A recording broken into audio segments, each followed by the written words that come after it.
Yes, EB Hill, 2 cameras on Mark. It's because without the second camera, the show doesn't go it on the air.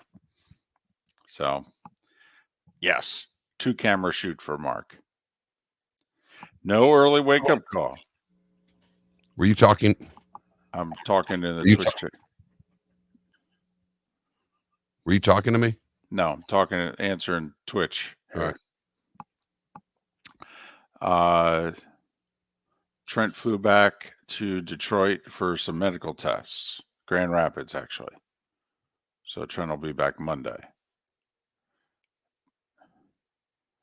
Tampa was a Wednesday thing. He went up Wednesday to visit a friend. Yeah, 7:45 a.m. Coffin Ball. They're back out on the course. Morning, everybody.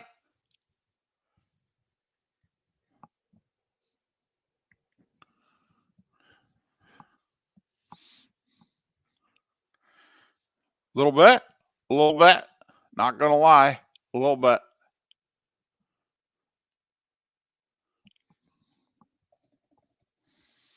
Little bit of golf this morning.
Coffin Ball, is there a reason why you're anti-Bryce and DeChambeau? Did you not like him before? Empire, historically, that was a bad bet. He said he had only birdied his first hole of the Masters once before, and he didn't even remember it.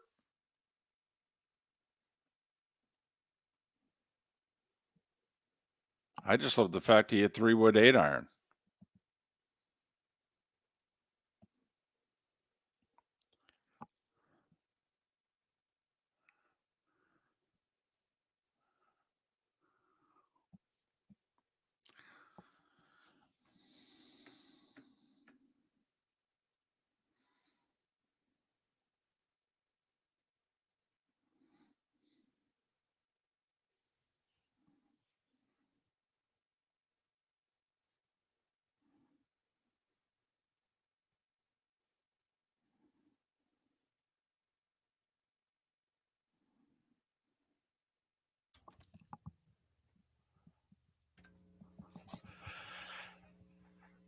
Top of the morning to you. Happy Friday.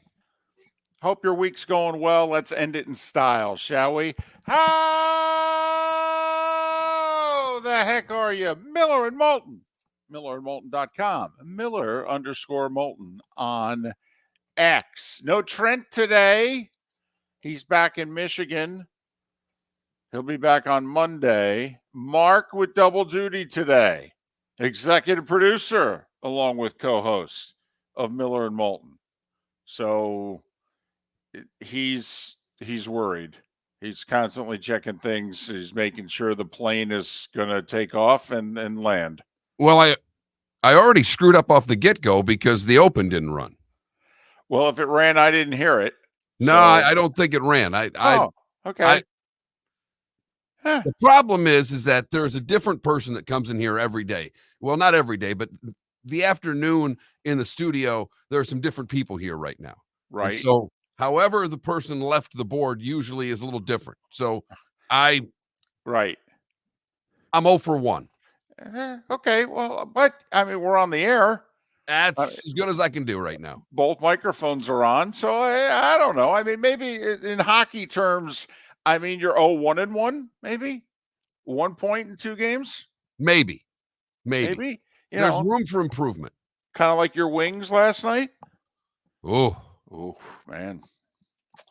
Pulled a point out. They battled. They did. Came back from a 5-3 third period deficit. Got that point. Needed 2, though. Needed 2. All right, man, it is nuts in hockey. And I will say it's nuts in the NBA for playoff seeding. It is. Particularly in both conferences, it's nuts. Yeah, I mean, all 10 spots in the West, very few people have locked up their actual seedings yet. And there's 2 games left in the NBA season. NBA regular season ends Sunday, by the way. And the hockey regular season ends in less than a week. The playoffs start a week from tomorrow. And just about all the playoff teams have been determined, but we're fighting for seeding in hockey as well. Never mind fighting in the East just to see who gets in and who doesn't. So, but it's Masters Week, baby. How do you like Augusta when it's windy? It is something, but you know what? It didn't prevent guys from making birdies. It didn't prevent the opportunity for scoring to be there. It just made it a little more difficult for everybody. And how about Scheffler? Puts it in the back bunker on 12, makes birdie. Puts it in Rays Creek on 13 and makes birdie. I mean, come on. I mean, you're already playing better than everybody else in the world. Now you're just showing off. Darn right he is. My goodness. Hit those 2 approach shots, walk away with a 2 and a 4. Come on now. Maybe you're going to win this sucker by 4 or 5. I mean, what was it? DeChambeau afterwards that was jokingly saying that I think the only thing that can stop him right now is his wife. Seems like that's it, and that's DeChambeau after shooting at 65 yesterday, 7 under par. Right. So speaking of which, do you think he had an out-of-body experience, or do you think it was actually kind of cool? So DeChambeau's walking up 18, and the patrons are giving him a nice ovation because he's walking up 18. He's 7 under. They're like, wow, this is pretty good. And did you see what he was doing? He had his hat in his hand, and he's doing the tip of the hat to the crowd. He's got nothing on his head. So is this cool, or did he forget that he took his hat off and he put it in his hand? I think he forgot. I do too. I literally believe that he forgot that he had his hat in his hand and he was just tipping the cap, realizing he doesn't have one. He did it like 7 times, though. It wasn't like 1 or 2 imaginary tips of the cap. Maybe he forgot and then just said, I'm going with it. Maybe, but then I thought he then realizes, wait, I have my hat in my hand. Because he puts his hat, as he's approaching the green, he puts his hat back on. So either way, I'm thinking either this is cool. I'm like, wow. Oh, okay, that's a way to do a tip of the cap. You just do kind of the imaginary tip of the cap. Well, and I know, David, I'm speaking completely on my own here, and I don't want to get you in any trouble for these next comments because you still work with CBS, but they hate Phil Mickelson. I don't know if it's the Masters that hates Phil Mickelson or CBS that hates Phil Mickelson, because yesterday Phil played pretty well. He was 1 under par for most of his round. We did not see him on television. I had a buddy who was there on Monday and said when Phil teed off on 1, there was a huge crowd. He is still a favorite at Augusta. There's no doubt that he's still adored by the patrons at Augusta National. But they did not show him yesterday. They didn't show him on 13. They didn't show him on 15. And he just made pars, and he was 1 under going to 16 when he drained one in the water. That's the first shot at Mickelson that they put on television all day long. And since we know that they're running most of this on tape, that it's delayed by a few seconds, that they already knew that that ball went in the water before they showed it.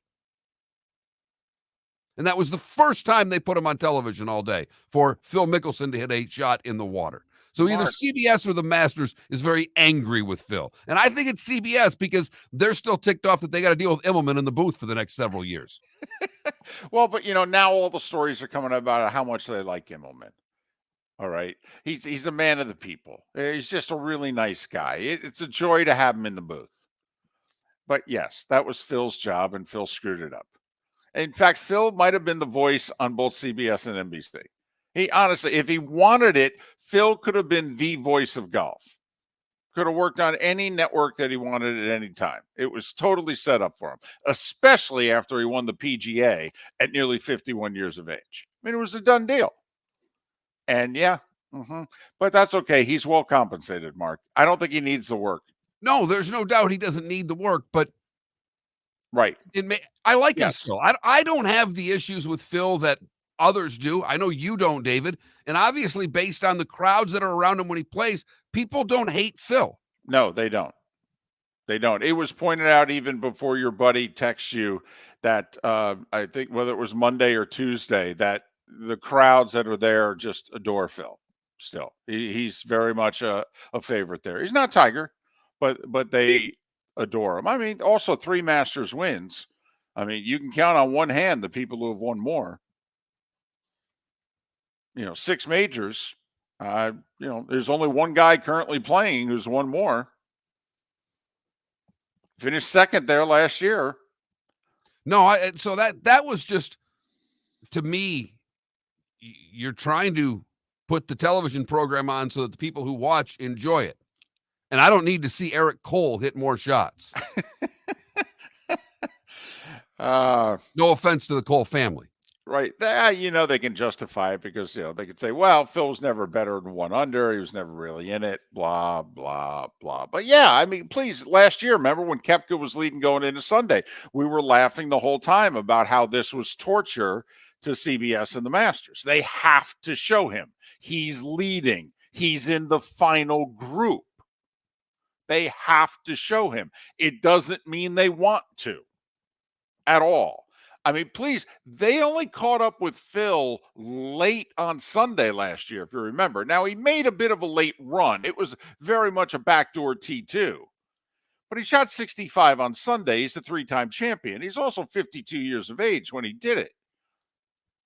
Or 53. Right. And you saw him, play the last 3-4 holes. Right. So that, to me, is a CBS thing, not a Masters thing, by the way. Well, but there's not much that CBS does there in which they don't. I mean, it's almost as if they ask, what would Augusta do? Not with everything, but it's very much in the back of their mind. So, listen, hey, the Masters showed how they feel about LIV. Greg Norman called up and asked for a pass, and they said no. I mean, wouldn't even give him a pass to the grounds. And a lot of times, I mean, they will give former major champions passes to the grounds. They will. You don't have to be a former Masters champion. They will extend the courtesy. Never mind the fact that he's CEO of a golf league. I mean, do you think if the guy who's running the DP World Tour called up for a pass, you think they'd give him a pass? I think they would. Yeah, I do too. So, and also when asked about, LIV golfers and getting in the field, Is it Fred Ridley, the chairman of Augusta right now? And he said, everything's fine. We're not leaving anybody out who, belongs, which I think is news to a couple of the guys on the LIV. Taylor Gooch specifically. But okay. So, I mean, Augusta's very much on the side of anti-LIV. They are.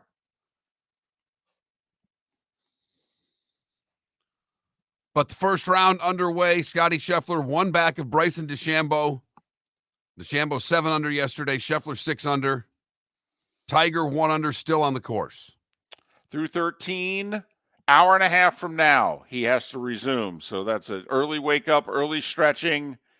And he'll play his final 5 holes, and then probably about 30 minutes later, he'll be right back out there. So 23 holes for Tiger today as he tries to set the Masters record for consecutive cuts made. I mean, there are some events he didn't play, but in the events that he's played, he's made 23 straight cuts. He's trying to make his 24th in a row. And looked okay, putted great, chipped great. Yeah. He did. Got up and down all day long yesterday. Made some great up and downs. I mean, that par on 5, that's a world-class par. When you're hitting your second shot left-handed on a par 5 and getting up and down from over the back of the green, damn. Yeah, that's a 5. The up and down on 12 wasn't too shabby either. Oh, it really wasn't. Out of the pine straw. Yeah. Like he says, he's still got the hands. He's still got the hands. And for those of us in our later years trying to play, we know a little something about what he's talking about. Because most of us still don't have the hands. Most of us never did. There you go. Miller and Moulton. So we'll talk a little Masters. Jeff Eisenbrand will join us to talk some Augusta in a little more than an hour. But come on, it's a Friday. That means it's always a football Friday. Pat Kirwan's going to join us on the show.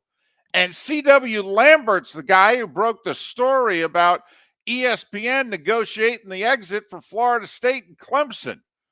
He's on the show in a couple hours. We're Miller and Moulton.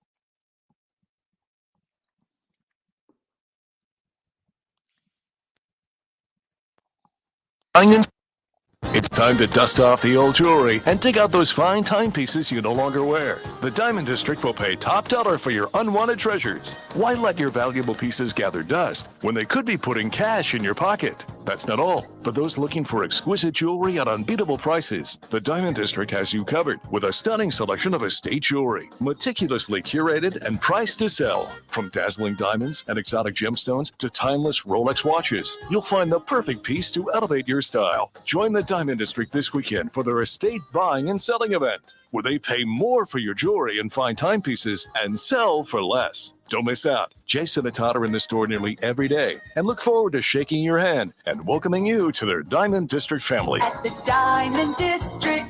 Mark Miller for Molly Maid. Why Molly Maid, you ask? Trust. Moulton was a customer for 15 years. Affordability. Didn't I just say Moulton was a customer for 15 years? Worry-free services. Our professional house cleaners are fully insured and a 24-hour warranty. Call Molly Maids today at 239-774-5839. That's 239-774-5839 or online at mollymaid.com/FTMYERS. That's mollymaid.com/FTMYERS. Hello, friends and family of Southwest Florida. Are you looking to tap into the electric vehicle market? Well, look no further, because we here at Southwest Florida Golf Carts have just what you need. E-bikes, golf carts, LSVs, scooters, and more. Come down and talk with one of our experienced sales reps, have a soda and a smile, and you could be cruising the streets in your new EV today. Stop by the store or visit our website at flgolfcarts.com and enter for a chance to win $100 off your next purchase by answering John's monthly sports question. You were listening to Miller and Moulton on the Florida Sports Network.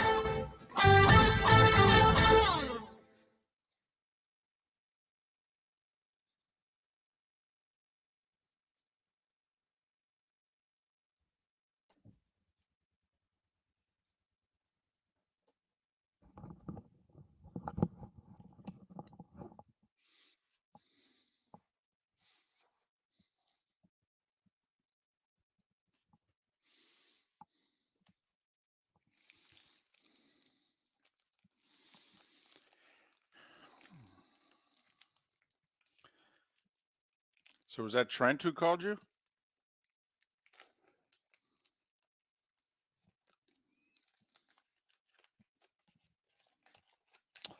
Can you hear me?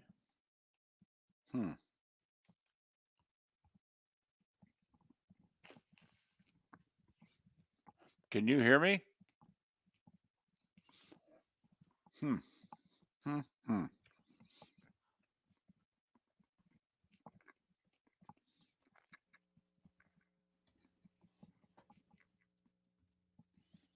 Can you hear me? I can hear you. Can you All hear right. me? Yeah, I can. And I'm doing this right that they shouldn't be going over the air. Correct. Was that Trent who called you? Yes. Wow. I had one button that was pressed that shouldn't have been, and that's why we couldn't hear the commercials. Gotcha. So was he listening on the app? Yes. Oh, look at that. Wow. It's a dedicated professional right there. Yep. We got a good one. You have to pay him $9-10 a show.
Guys, he went to Tampa on Wednesday, drove up to see a friend. They spent a few hours together, a guy friend, and he drove back. Yesterday he worked, he went to the airport, he flew to Michigan.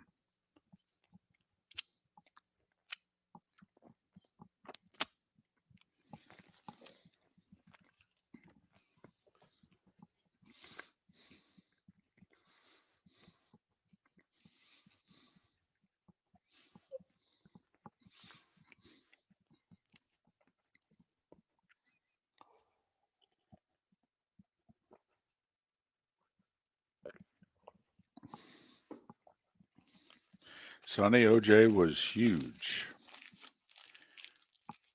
An absolute star.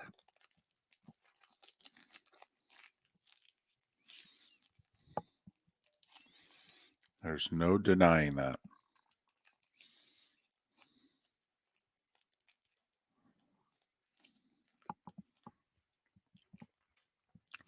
Well, I don't know about that, Kilos. The Penguins are 7-0-3 in their last 10.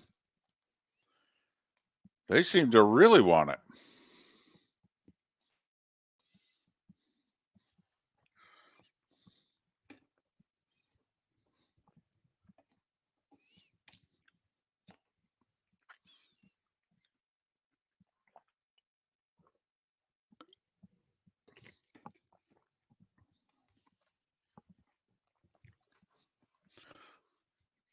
Pat told the story on his show yesterday about OJ I'd never heard before. I'm going to get him to tell it again when he comes on.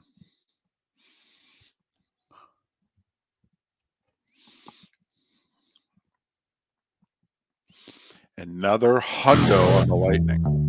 Wow.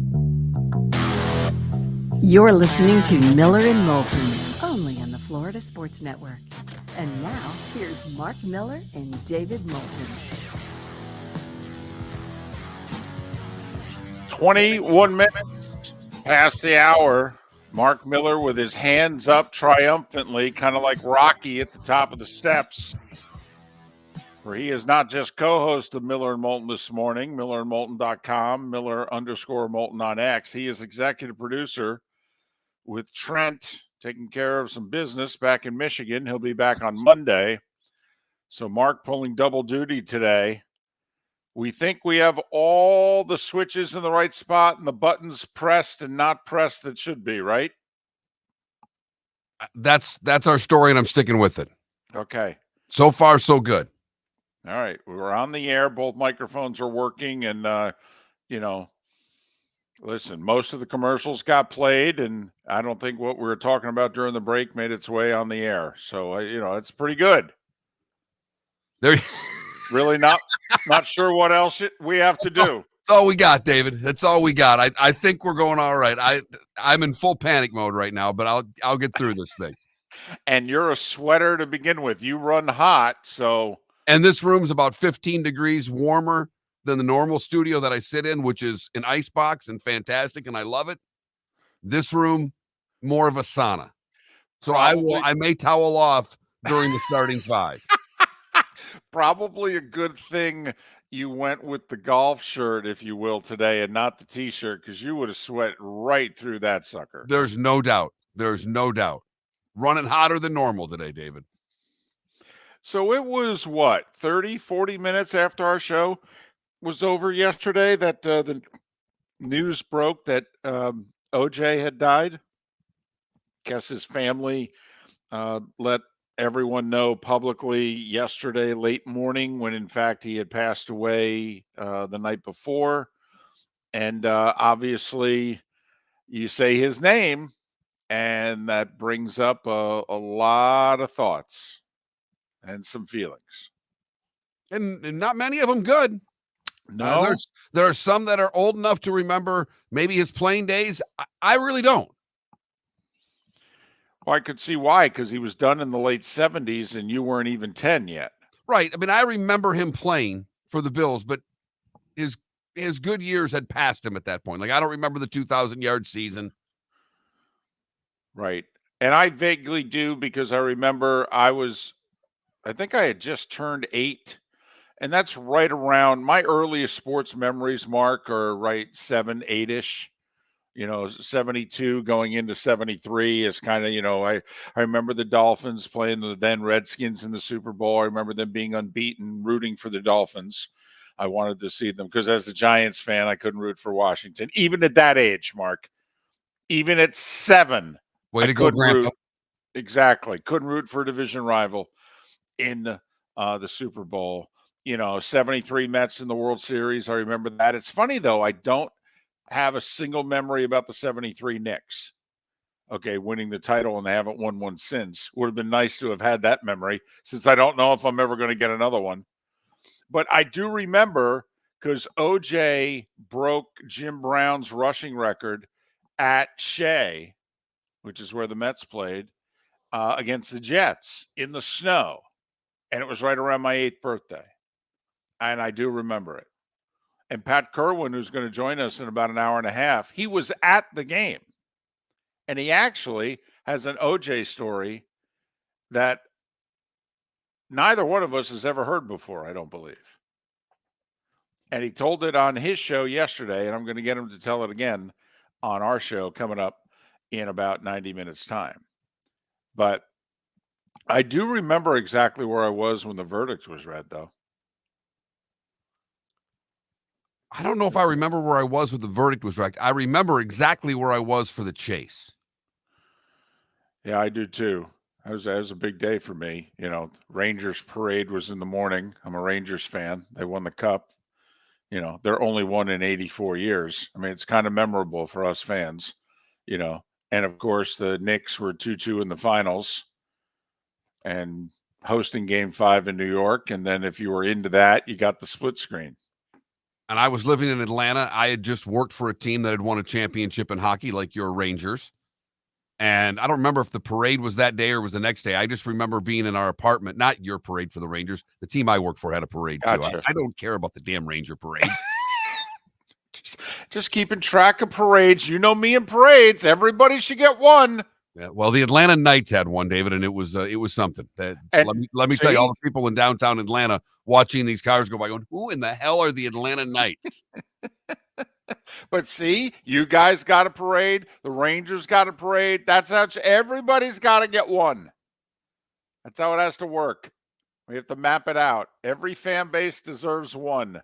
Everything after that is, But I remember being astonished at all the channels that the OJ chase was on and flipping through the dial and going, oh my God, it's on Telemundo. It was just, it's everywhere. And we just kept flipping channels. Well, there's another one that it's on, and it was surreal. And obviously, you being a Knicks fan, the split screen will never be forgotten. No. And some of the New York columnists were writing yesterday about what a surreal day it was and what a surreal experience it was in the Garden, that here was Game 5 of the NBA Finals, and it was actually a pretty good game back and forth in the fourth quarter, and very few people were paying attention to it. Half the Garden seemingly was in the concourse trying to watch TVs at concession stands. And that, the big shots would be hit and there would be very delayed reactions. So I just remember the verdict was on a Monday because late on Friday, they let us know that they had reached a verdict. And we're going to take the weekend to, I don't know. I don't know. They go to Disney. I don't know what they did, but they took the weekend. Okay. And then they came back on Monday and gave us the verdict. And they did it at noon Eastern, 9 a.m. Pacific. And Rocky Hager, the football coach of North Dakota State, every Monday at noon had his weekly presser. And I remember talking to the SID and beforehand going, listen, during this thing, the OJ verdict's going to come down.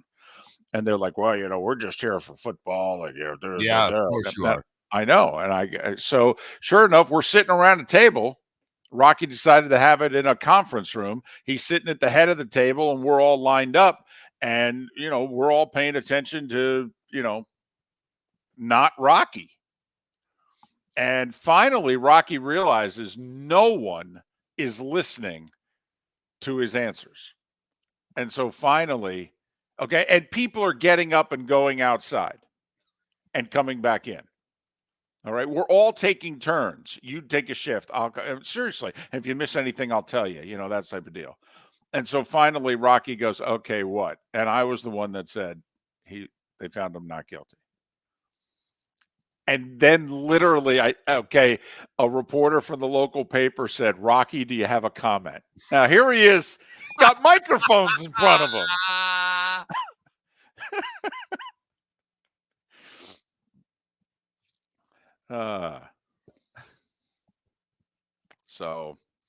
But yeah. So O.J. Simpson passed. He was 76. Had battled cancer a couple times. Not that anybody cares anymore. No, I spent most of the afternoon watching Norm Macdonald jokes on OJ. I want to know the truth. There was an 11. Call me a bad person. Call me whatever you want, but that's what I did yesterday.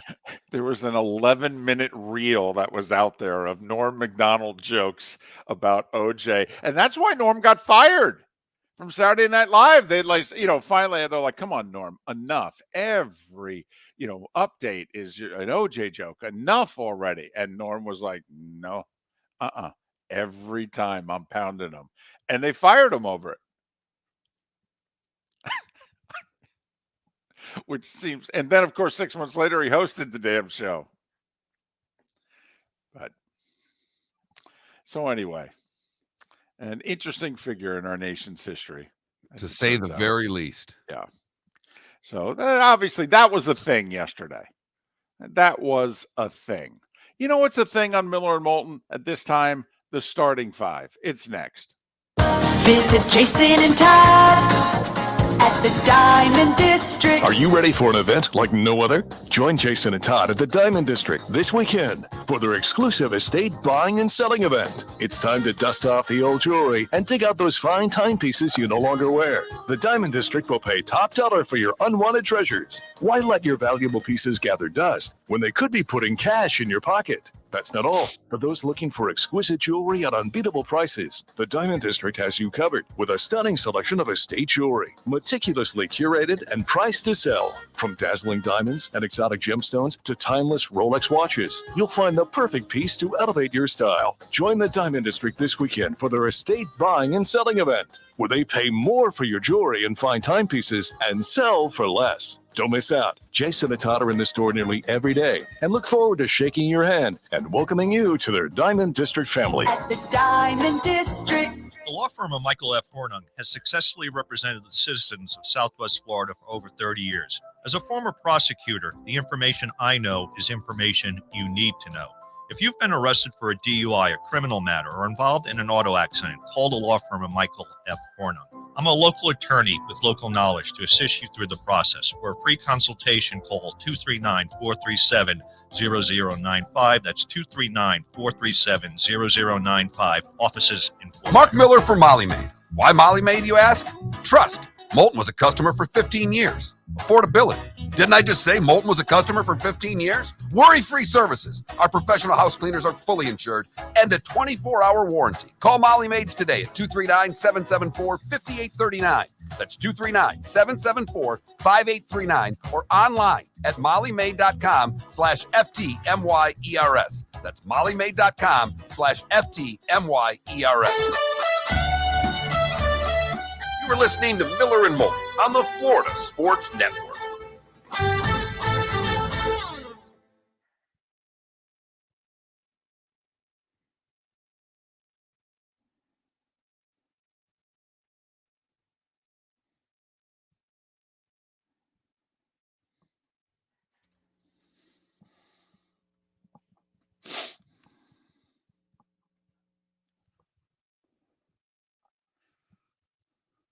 Poll question?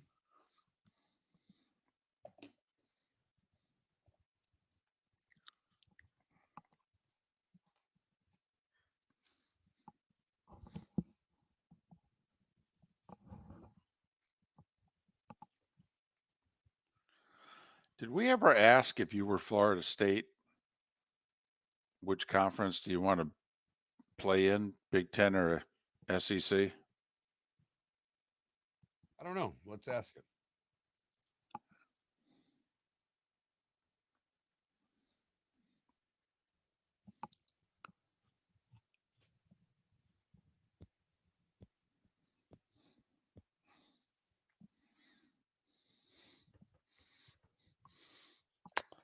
Yeah, there are some shows apparently that that did that as a poll question yesterday.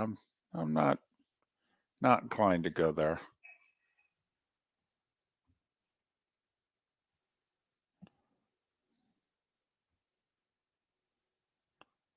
Man, golly.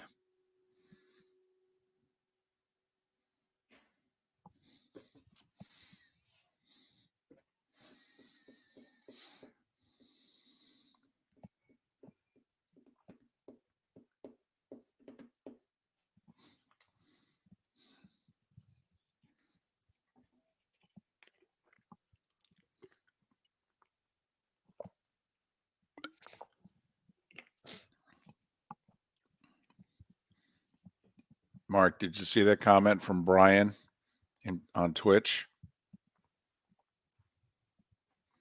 I don't know what the Sugar Shack in Bonita is, but that's pretty cool. That sounds like a hole in the wall we might like, right? Yeah. Tells you the bar scene's changed. I couldn't even tell you the bar in Bonita. I've never heard of it.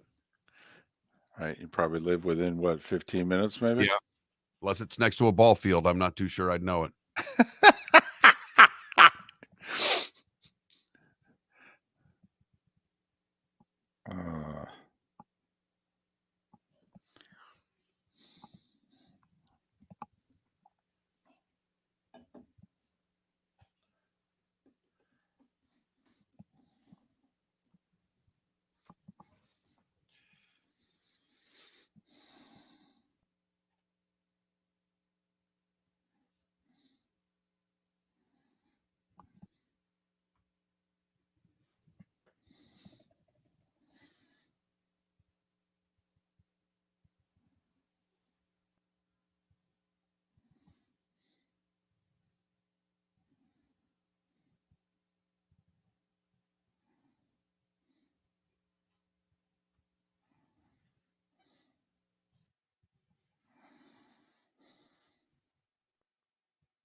You're listening to Miller and Moulton, exclusively on the Florida Sports Network.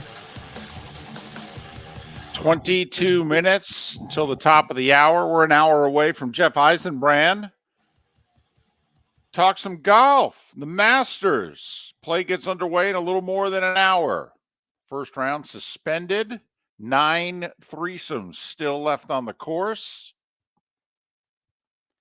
Jeff Eisenbrand to talk the Masters. Pat Kirwan a little more than an hour to talk all things NFL.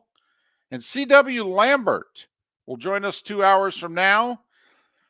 He's a Big 12 insider, yet he had a report late Wednesday that ESPN's trying to negotiate a settlement between Florida State, Clemson, and the ACC that would send Florida State and Clemson to the SEC. We'll talk to CW about it in 2 hours. Right now, Mark, it is time for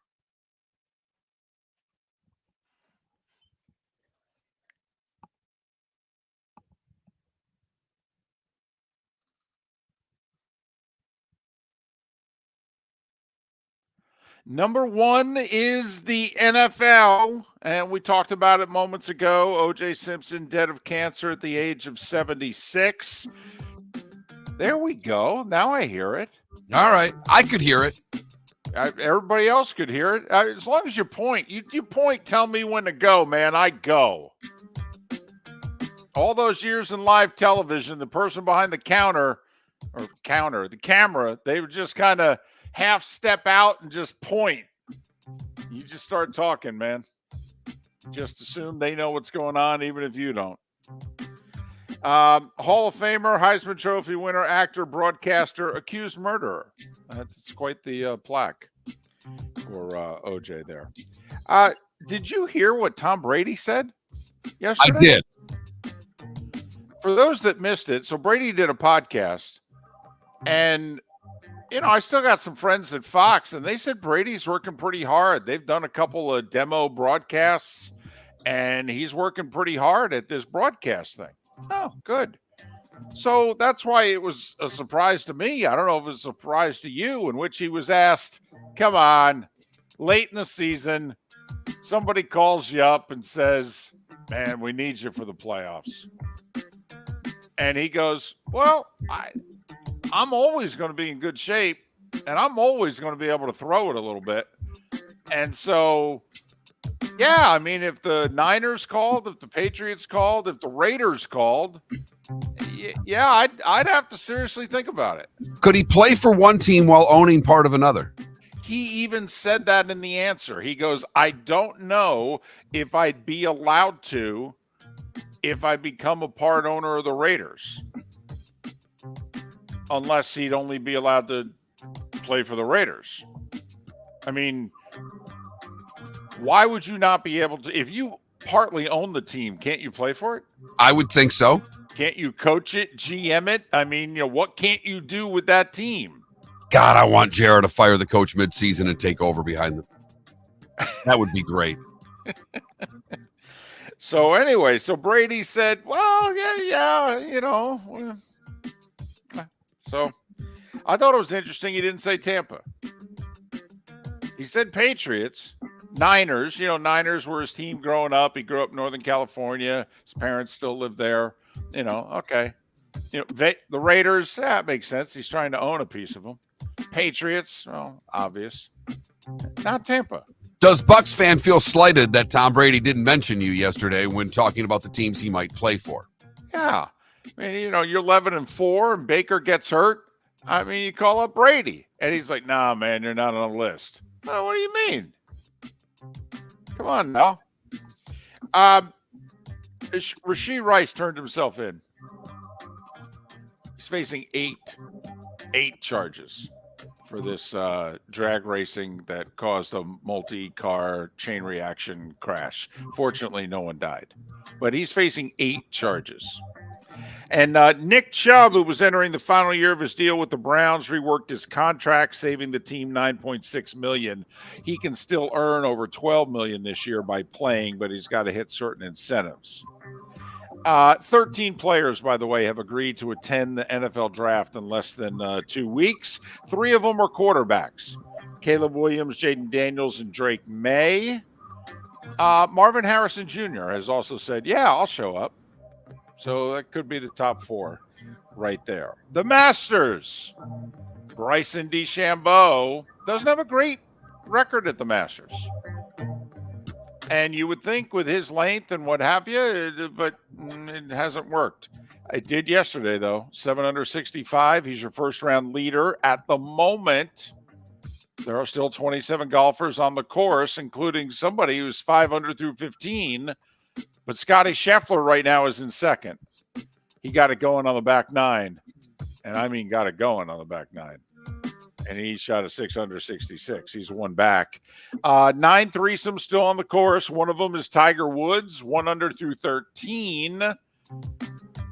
Play resumes 1 hour and 1 minute from now at Augusta. Tiger will be teeing off on 14. Tigers at 1 under. Those in the clubhouse at 1 under. Mark, Rory, Tony Finau, Patrick Cantlay, Cam Smith, and Victor Hovland. So it's a nice little group there at 71, which is in the top 20, I believe, right now. Justin Thomas, Xander Schauffele, Sergio, they all shot 72s. Phil and defending champion John Rahm shot 1 over 73. NHL. Lightning are 11-2-2 in their last 15, but they lost in a shootout to Ottawa last night, 3-2. Kucherov with 2 assists. Have you seen how many assists he has this year? 604. 98. Yeah. I mean, he's going to have a 100 assist season. That's remarkable. It is, and he's not going to sniff the MVP trophy. He'd get my vote. He really would. Maybe a little bias here for where I'm located. I mean, there's no doubt he's deserved. What I'm shocked is that he's not really garnering any consideration for it. That it's McKinnon, that it's McDavid, that it's Matthews. Well, first off, how can Connor McDavid win the Hart Trophy? He missed like 20 games this year. Come on now. You got to be kidding me. All right? I think he's missed too many games. This isn't the NBA. Listen, we're not saying he's not the best player in the league, but come on. Right. He's 11 points back of Kucherov for the lead in points for the season. I understand. I know, and he's missed all that time. I know he's amazing, but come on, not this year. You can't. Well, that's why they say McKinnon has it locked up, which I don't understand why Kucherov's garnered no consideration. And Matthews has got a shot at 70 goals this year. Right. Matthews has 68 goals. Kucherov's going to have a 140 point season? Something absurd. He's already got 141. Okay, yeah. It was all right. So Lightning lost in a shootout. They're all but locked in as the first wild card. The Panthers, big win of Roski, the shutout, 25 saves, 4-0 over Columbus. They're a point behind the Bruins, but the Bruins have a game in hand. So there. Panthers have the tiebreaker if they finish tied. Islanders continue their march to the playoffs. They won in overtime over Montreal 3-2. They seem to, well, they're in third place in that division. They're 4 points clear of people who could chase them. You know, Pittsburgh, which I'll mention in a moment, is 3 points behind them, but both those teams are in the playoffs right now. So the Islanders, with like 3 games left in the season, are 4 points clear of elimination. That's a pretty good spot to be in. Washington had the final wild card spot entering last night. They lost to Buffalo 4-2.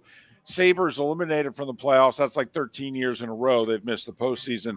By the way, the Caps now a point behind the Penguins, who have gone 7-0-3 in their last 10. When I declared them dead 3 weeks ago, Mark Miller went, hey, not so fast. I'm like, come on, Mark. They got to win like every game the rest of the way. And the Penguins said, okay, we'll just win every game the rest of the way. Including 6-5 in overtime against Detroit. So Pittsburgh is the final playoff spot right now. Washington, Detroit, and Philadelphia are all a point behind them because the Flyers went into the Garden and beat the Rangers last night 4-1. And now the Rangers better start winning if they want to win the division and be the 1 seed. Matthews scored 2 goals. He's got 68, but Toronto lost to New Jersey 6-5. Winnipeg moved ahead of Colorado for second place in the division with a 3-0 win over Dallas. Stars missed a chance to clinch the division and the 1 seed and all that.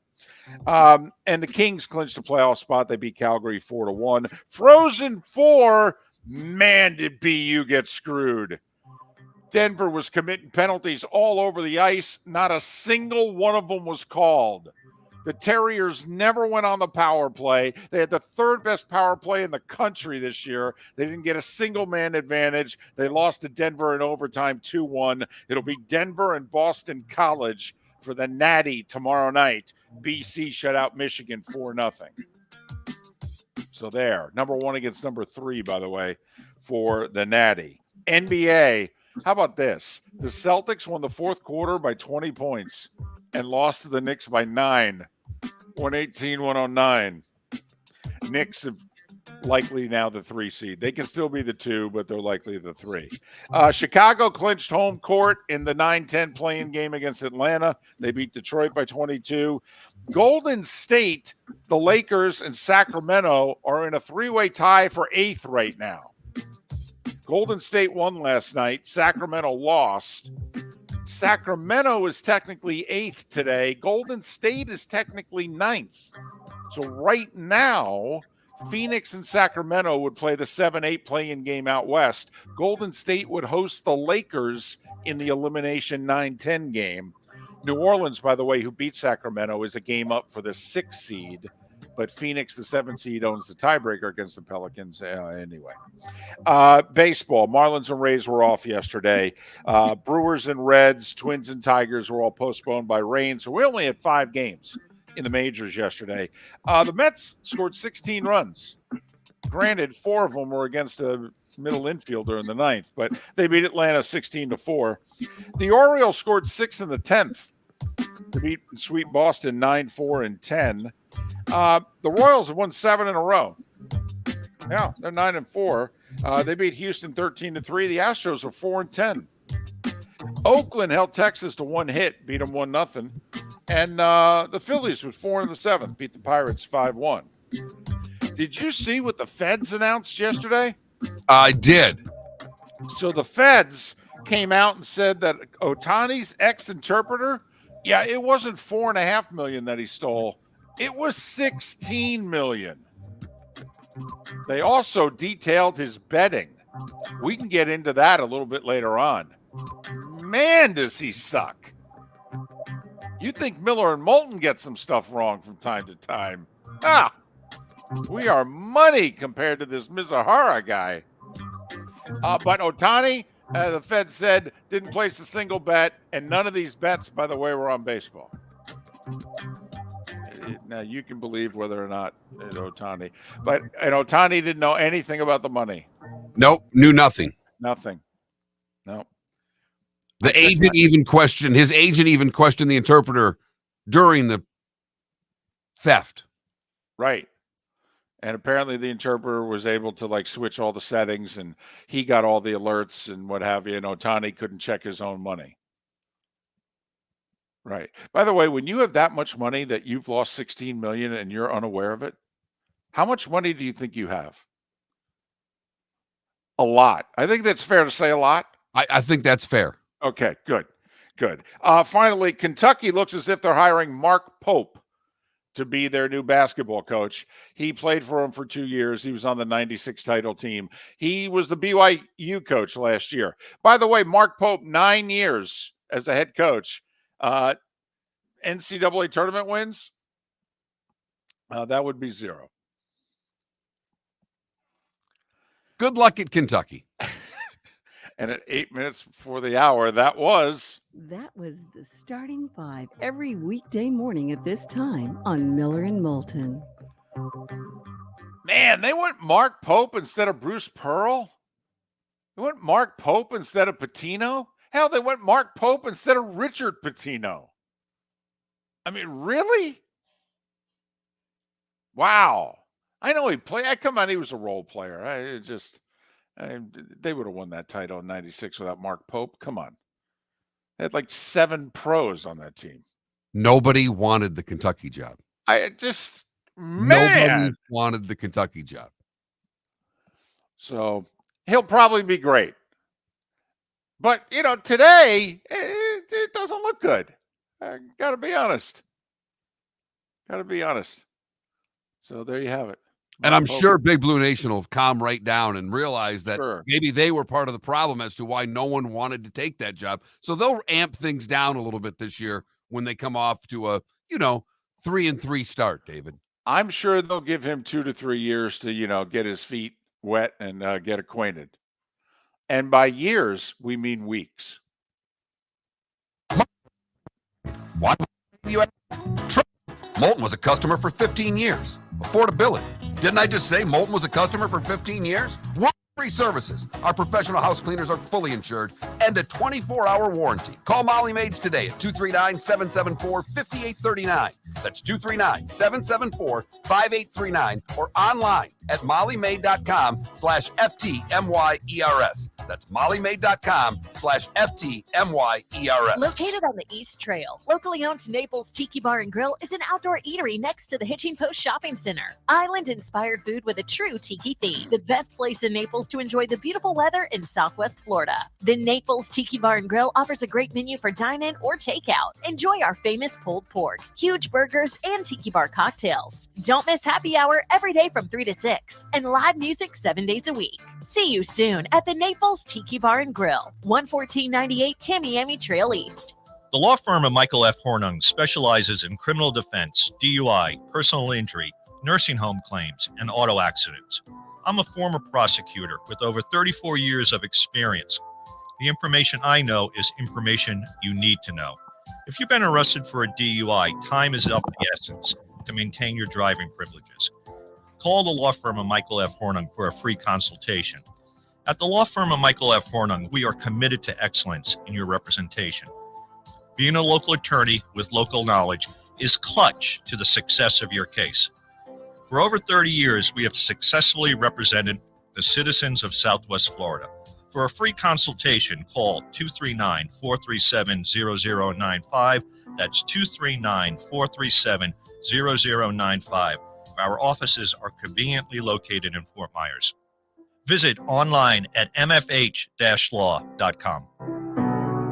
Visit Jason and Ty at the Diamond District. Join Jason and Todd at the Diamond District this weekend for their exclusive estate buying and selling event. Why let your valuable pieces gather dust when they could be putting cash in your pocket? That's not all. For those looking for exquisite jewelry at unbeatable prices, the Diamond District has a stunning selection of estate jewelry, meticulously curated and priced to sell. From dazzling diamonds and exotic gemstones to timeless Rolex watches, find the perfect piece to elevate your style at the Diamond District. The waterways of Naples are a beauty to behold, and the Bayfront Inn has multiple ways for guests to enjoy the water and have some fun.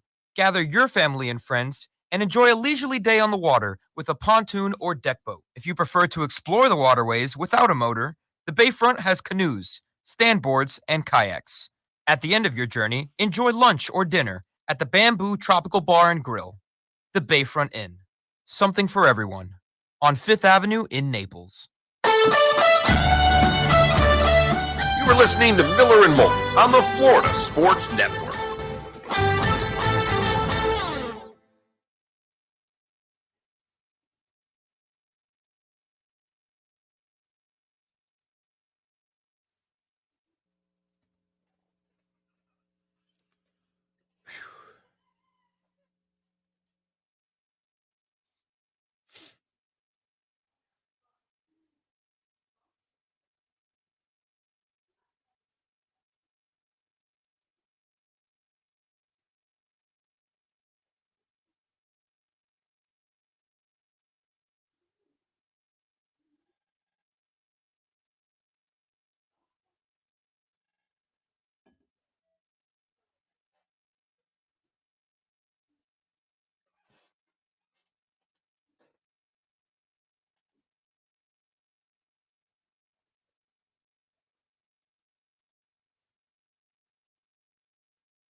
Paul, if I find 3 stories today, I'll be amazed.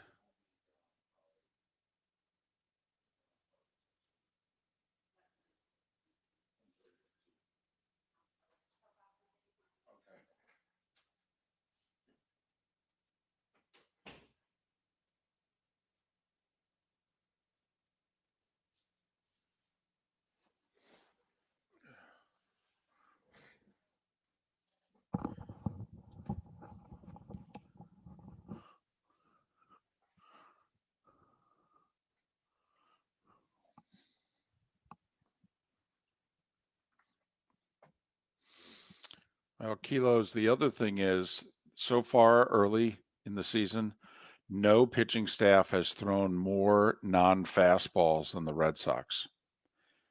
So,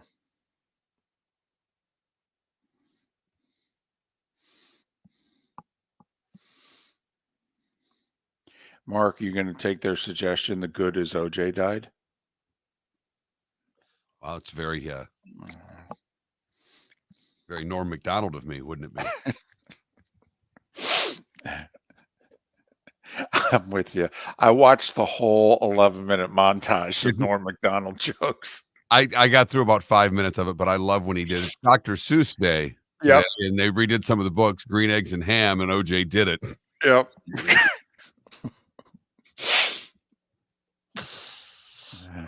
All right, I'm switching back.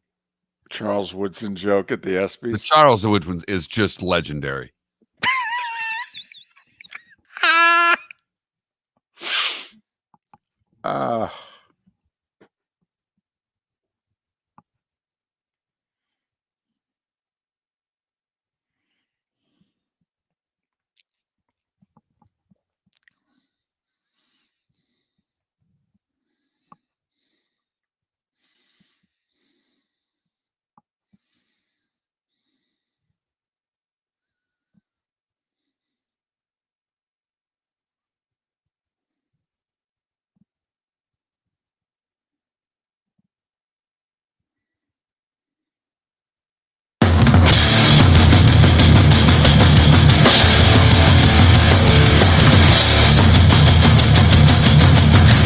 You are listening to Miller and Moulton, exclusively on the Florida Sports Network.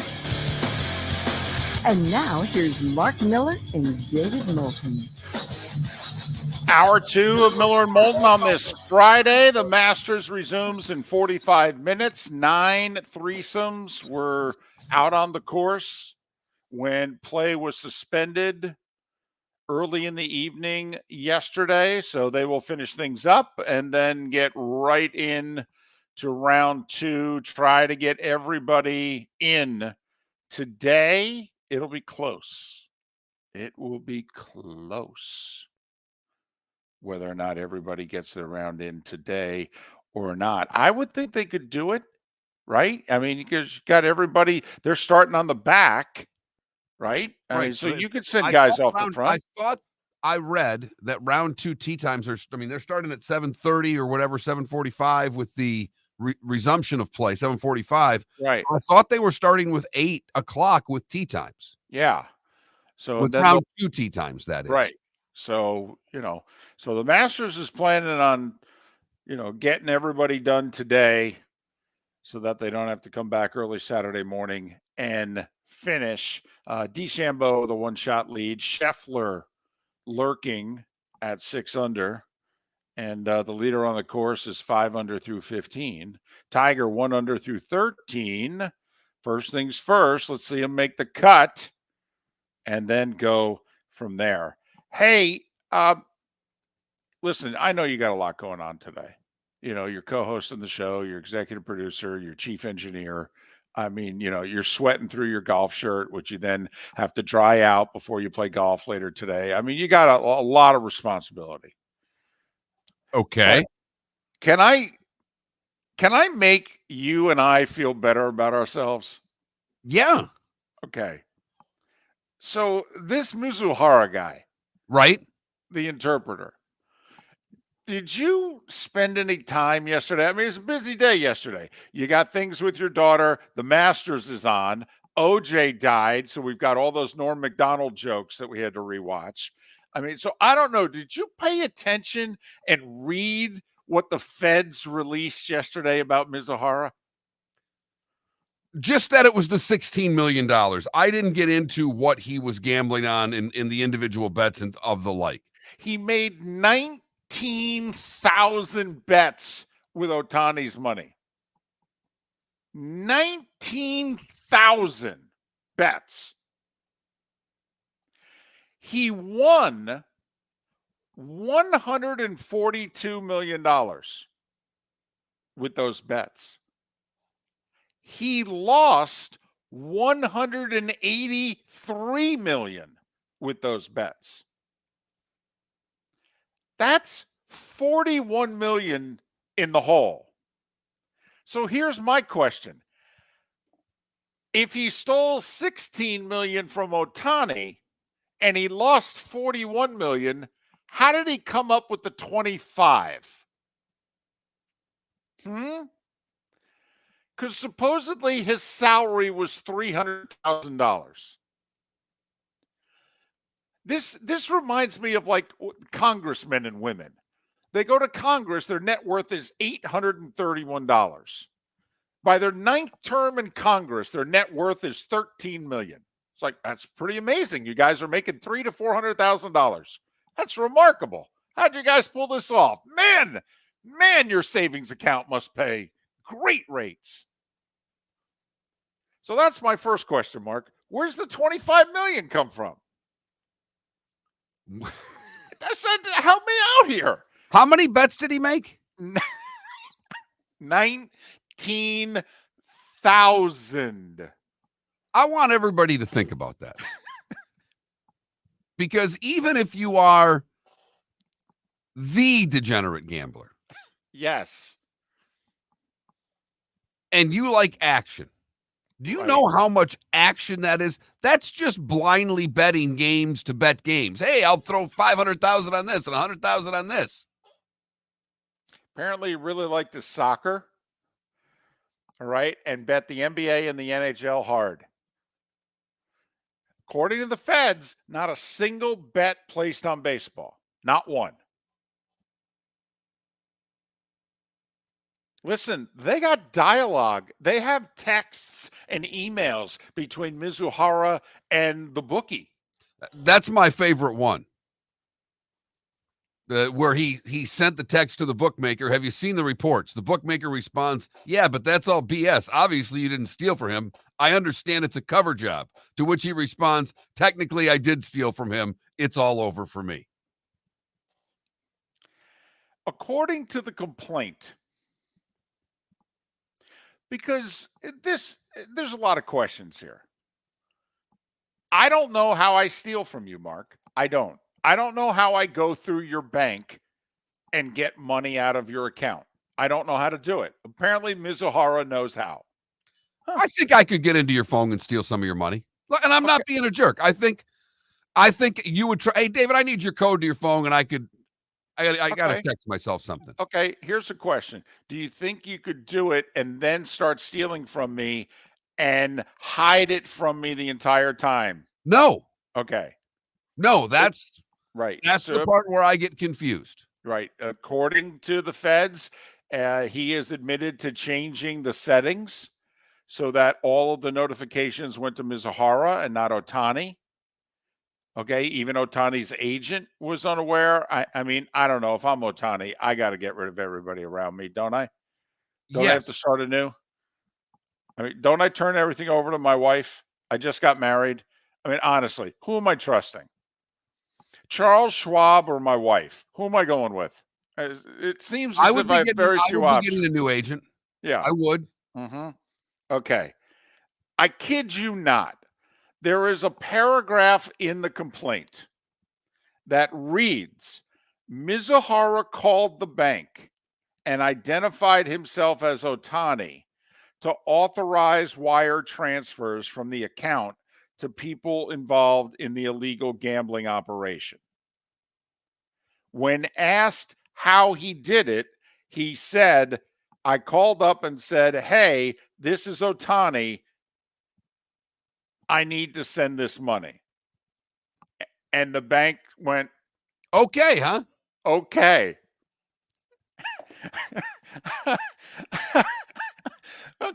Come on. If this was our dialogue in a movie script, would this movie get made?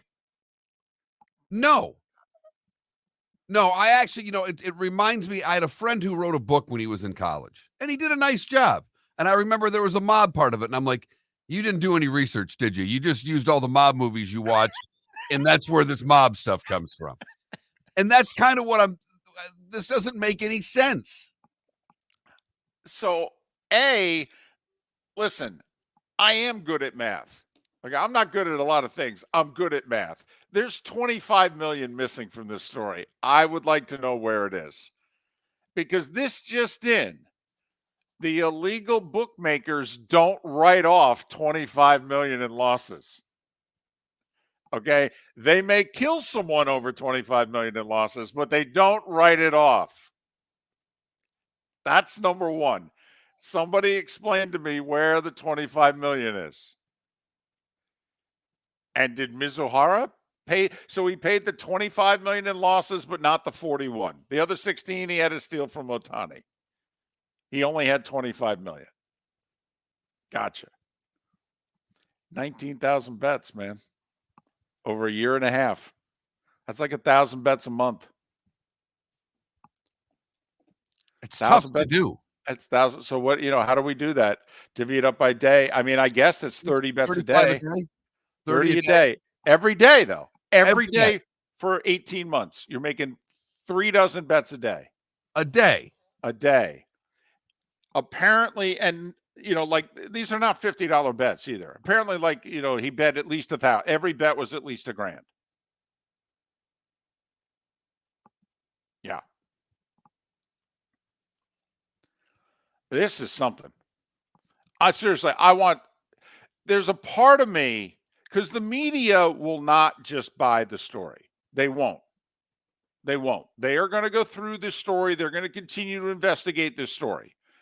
The New York Times, ESPN, the LA Times, they're not just going to accept the feds at their word. They're not. They have to right now because they don't have any proof that what they're saying is not true. But they're not going to stop. People are going to keep digging in on this story.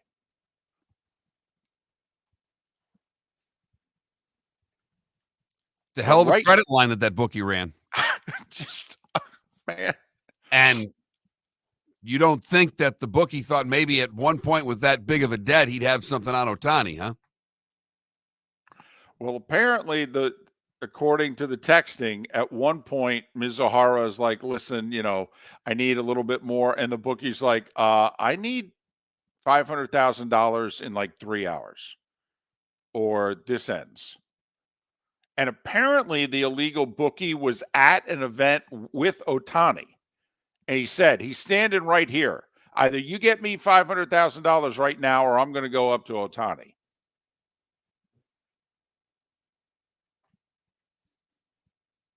And say what? Your translator owes me millions? Yeah, I guess. So. Or do you have a good feeling about tonight's San Jose Sharks game? What exactly was the bookie going to say to Otani? But the bookie was basically saying the guy he has to answer to is not extending any more credit. I need money. I need it now. Apparently, the illegal bookmaker said he had taken a lot of money out of his own account to pay this guy's gambling debts so that he could keep, because this guy was losing so much money and he knew he was good for it. So he was fronting him and covering his butt and letting him rack up more and more debt. Now, this is a hell of a movie. It really is. Now, it's going to be a B movie, but it's a hell of a movie. You don't pay to see movies anymore. They put this into a movie. You going? Well, this will get released right to Netflix, so I'm in. This doesn't make it to the silver screen, if you know what I'm saying. It's a made-for-TV movie. I mean, this is Rounders only involving baseball, right? Exactly. And apparently hockey, basketball, and soccer as well. Right. So, anyway, I thought it'd make us feel better about ourselves. That's a lot of bets. That's a lot of losses. 41 million in 18 months. That's like $2.33 million a month. It's like 75,000 a day. I mean, nobody better call us mush ever again. Ever again, David. You know who's mush? Mizuhara. Mizuhara mush. The waterways of Naples are a beauty to behold, and the Bayfront Inn has multiple ways for guests to enjoy the water and have some fun. Gather your family and friends and enjoy a leisurely day on the water with a pontoon or deck boat. If you prefer to explore the waterways without a motor, the Bayfront has canoes, standboards, and kayaks. At the end of your journey, enjoy lunch or dinner at the Bamboo Tropical Bar and Grill. The Bayfront Inn. Something for everyone. On 5th Avenue in Naples. Visit Jason and Todd at the Diamond District. Are you ready for an event like no other? Join Jason and Todd at the Diamond District this weekend for their exclusive estate buying and selling event. It's time to dust off the old jewelry and dig out those fine timepieces you no longer wear. The Diamond District will pay top dollar for your unwanted treasures. Why let your valuable pieces gather dust when they could be putting cash in your pocket? That's not all. For those looking for exquisite jewelry at unbeatable prices, the Diamond District has you covered with a stunning selection of estate jewelry, meticulously curated and priced to sell. From dazzling diamonds and exotic gemstones to timeless Rolex watches, you'll find the perfect piece to elevate your style. Join the Diamond District this weekend for their estate buying and selling event, where they pay more for your jewelry and fine timepieces and sell for less. Don't miss out. Jason and Todd are in the store nearly every day and look forward to shaking your hand and welcoming you to their Diamond District family. At the Diamond District. Hello, friends and family of Southwest Florida. Are you looking to tap into the electric vehicle market? Well, look no further, because we here at Southwest Florida Golf Carts have just what you need. E-bikes, golf carts, LSVs, scooters, and more. Come down and talk with one of our experienced sales reps, have a soda and a smile, and you could be cruising the streets in your new EV today. Stop by the store or visit our website at flgolfcarts.com and enter for a chance to win $100 off your next purchase by answering John's monthly sports question. You were listening to Miller and Moulton on the Florida Sports Network.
You're listening to Miller and Moulton, exclusively on the Florida Sports Network.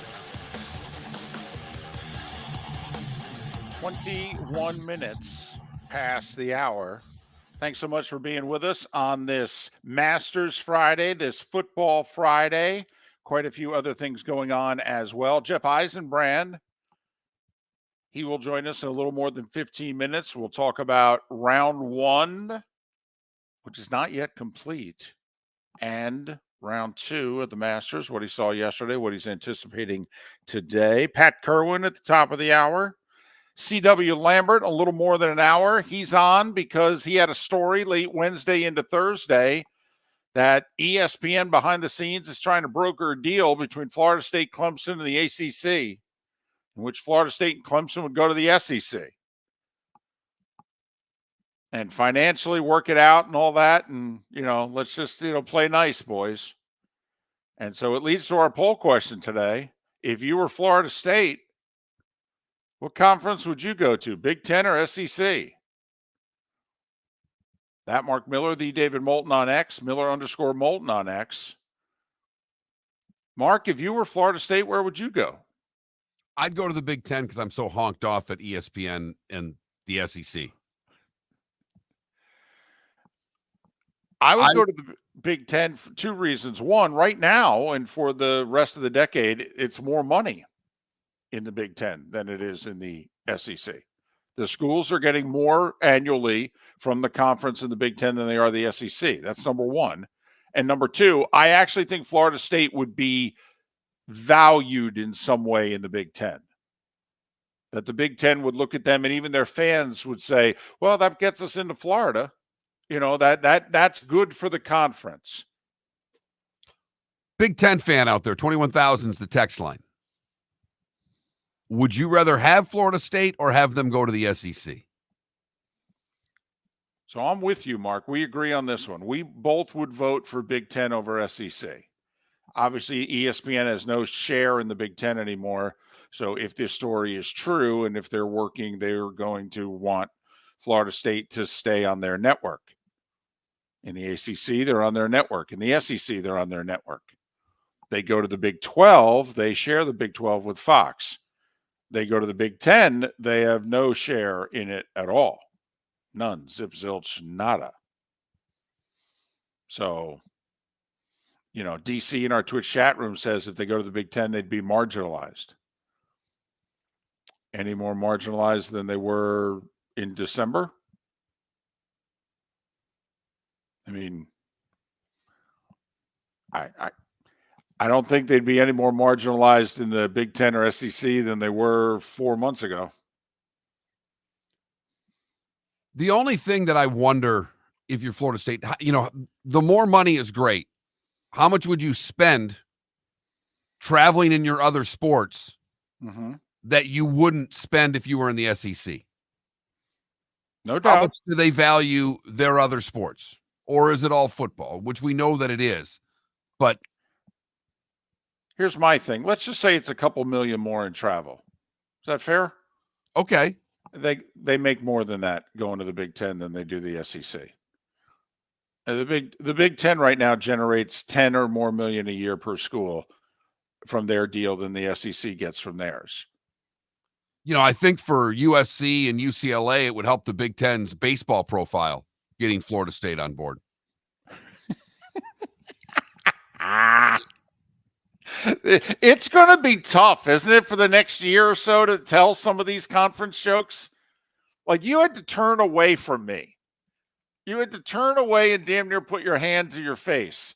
These conference college jokes they're good for the next year, aren't they? They are. And, there was that, what was it? The Tomorrow League, the college sports tomorrow.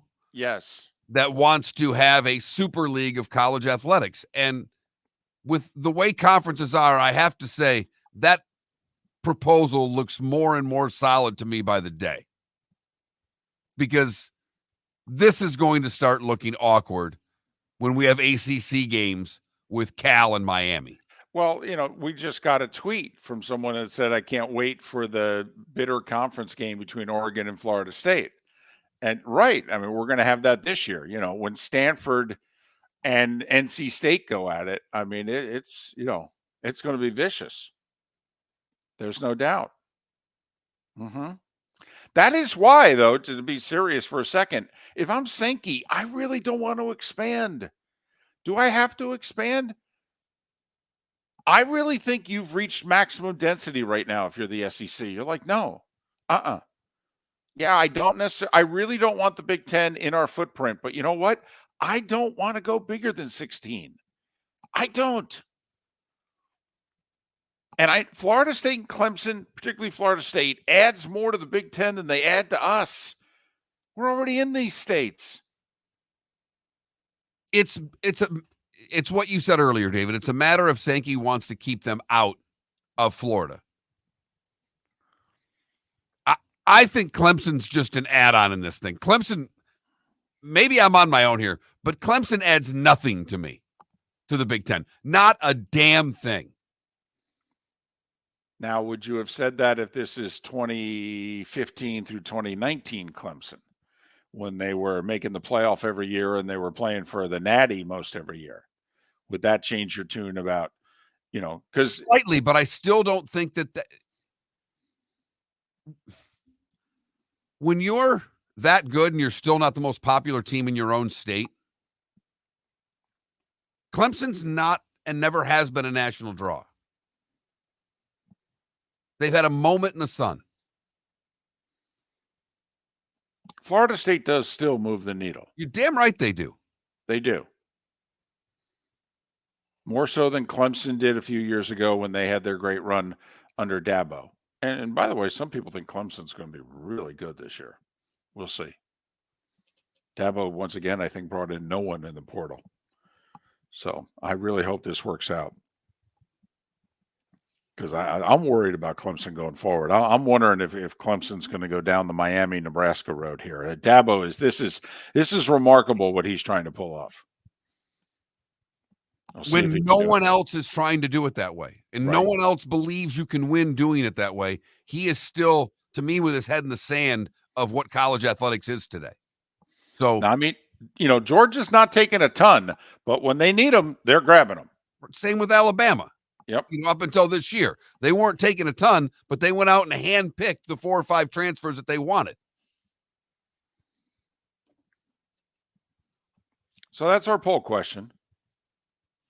And it leads into our 8:38 interview with C.W. Lambert. And normally right now, this is what Trent would do the play of the day. But I am limited in my technological skills in order to get said play to computer where to play it on. There are plenty of things that we could pick from. We could have took a shot from the Masters. There was Kevin Harlan calling a chicken wing last night that might have been one of the best calls I've ever heard. Some people are saying that should be his Emmy reel. Submit it next year. He's already nominated for this year. Okay. Could that seal the win? By the way, we have a late addition to Kevin Harlan's nomination from just the other night. Go. Well, he is really good off script. Remember, was it the squirrel? He's had so many. The squirrel was fantastic. Any of the streakers that come onto the field. Right. I mean, he does a terrific job seemingly every time something goofy happens when he's on the call. But yes, he did play-by-play for Chicken Wing last night. And that's real talent. I mean, anybody can do, post-ups. Right. A 3 from the corner. Great. Right. Do play-by-play of a chicken wing. It's crispy. It's delicious. And I might go on the floor and eat it myself because I'm so hungry right now. And that not play of the day is brought to you by Molly Maid, 239-774-5839. See, we have to get the sponsor in nonetheless, David. No matter how we roll, you've got to get the sponsor in. 239-774-5839 for the good folks at Molly Maid. Give them a call. Tell them Miller and Moulton sent you. If you're looking for someone to clean your house, there's no one better than Molly Maid to get the job done. Thanks for listening, Miller and Moulton. Family of Southwest Florida, are you looking to tap into the electric vehicle market? Well, look no further because we here at Southwest Florida Golf Carts have just what you need. e-bikes, golf carts, LSVs, scooters, and more. Come down and talk with one of our experienced sales reps, have a soda and a smile, and you could be cruising the streets in your new EV today. Stop by the store or visit our website at flgolfcarts.com and enter for a chance to win $100 off your next purchase by answering John's monthly sports question.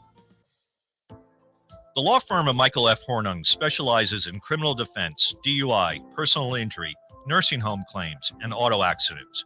I'm a former prosecutor with over 34 years of experience. The information I know is information you need to know. If you've been arrested for a DUI, time is of the essence to maintain your driving privileges. Call the law firm of Michael F. Hornung for a free consultation. At the law firm of Michael F. Hornung, we are committed to excellence in your representation. Being a local attorney with local knowledge is clutch to the success of your case. For over 30 years, we have successfully represented the citizens of Southwest Florida. For a free consultation, call 239-437-0095. That's 239-437-0095. Our offices are conveniently located in Fort Myers. Visit online at mfh-law.com. Located on the East Trail, locally owned Naples Tiki Bar and Grill is an outdoor eatery next to the Hitching Post Shopping Center. Island-inspired food with a true tiki theme. The best place in Naples to enjoy the beautiful weather in Southwest Florida. The Naples Tiki Bar and Grill offers a great menu for dine-in or takeout. Enjoy our famous pulled pork, huge burgers, and tiki bar cocktails. Don't miss happy hour every day from 3 to 6 and live music 7 days a week. See you soon at the Naples Tiki Bar and Grill, 11498 Tamiami Trail East. You are listening to Miller and Moulton on the Florida Sports Network.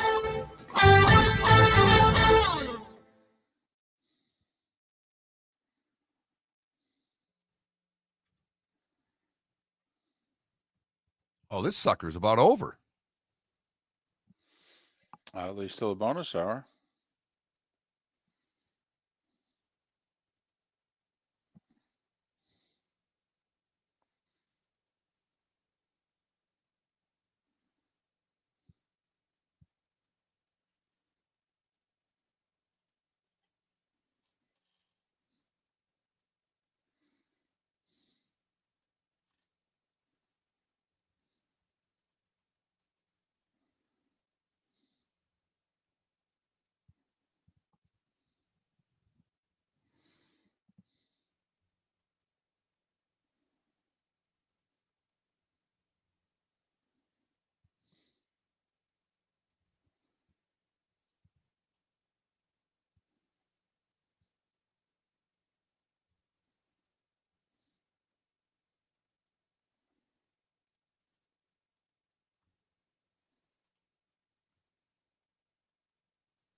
You feel good about bringing the guests on?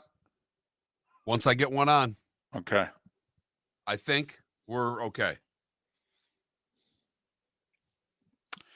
Well, Dratharian, Mark Pope to UK. I mean, first off, he did 8 years at a mid-major. What, 1 year at BYU? It's very difficult to recruit to BYU. You've got to sign a thing that says no booze, no smoking, no sex. I mean, so when people hold his recruiting record at BYU against him, it's not quite the same charter at Kentucky. Okay, so we really don't know if what his recruiting level is going to be like at Kentucky. But I just feel badly for him because I think most of his team's going to leave him. And most of the recruiting class isn't coming with him. But he apparently has a hotshot kid that was coming to BYU who just did a 2-year Mormon mission, who people now wonder if he will follow Pope to Kentucky. We'll see. But I think they could have done better. I mean, I don't know how you don't go Bruce Pearl or, a bunch of guys, to be honest with you, if you're going Mark Pope. I mean, is it really that important that he played for you for 2 years?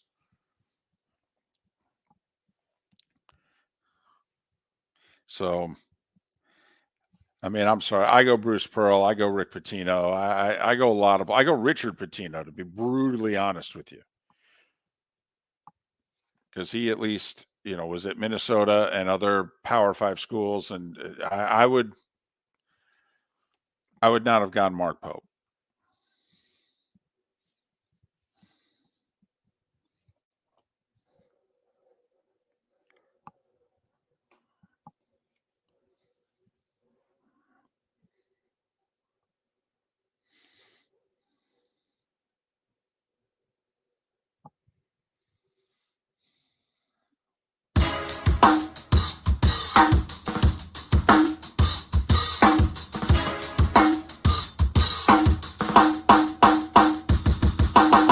Welcome back to Miller and Moulton, only on the Florida Sports Network.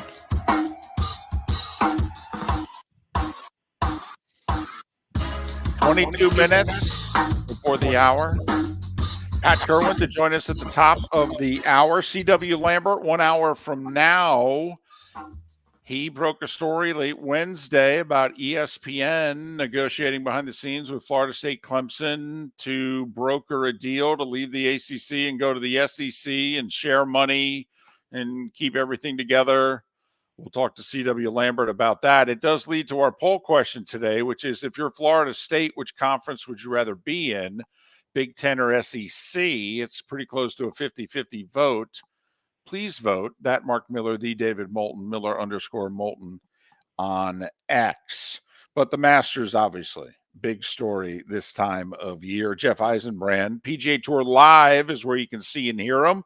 He's also host of the Eyes on Golf, EIS. See, it goes with Eisenbrand, EIS. See what he did there? Follow Jeff on X at Jeff Eisenbrand. Jeff, it's David and Mark. Welcome. How are you? I'm doing great. Thanks for having me this morning, guys. I was trying to think as you were going through that, what if we have a Florida State or Clemson player close to the top of the Masters leaderboard. I got to check that. Well, Koepka's a Knoll. Yes. Koepka, Lucas Glover is a Clemson guy in there. There's right. some representation of those two teams. Right. Well, your thoughts on day one? I mean, early it was wet, and then after that it was windy. Yeah, this started to be a little bit reminiscent of Los Angeles Country Club last year, how low some of those first-round scores were with Bryson going out and shooting 7 under early. Definitely the conditions toughened up later in the afternoon, and then we're going to see apparently a lot of wind the rest of the way. So I think even though you see that low score to start, that doesn't mean that we are going to see low scores throughout the entire week at the Masters.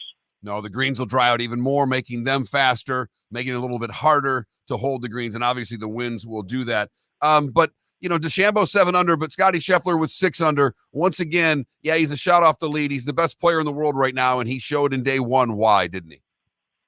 He did, and I mean, there's so many Tiger-esque qualities that people keep talking about with Scotty Scheffler, and I think the best one is the way that he just keeps himself in rounds. I mean, there were no bogeys in that round, and a lot of people have talked about it didn't feel like a dominant round. You know, he was 2 under through the first 11 and then got to that traditional part at the back nine, the holds that so many people recognize.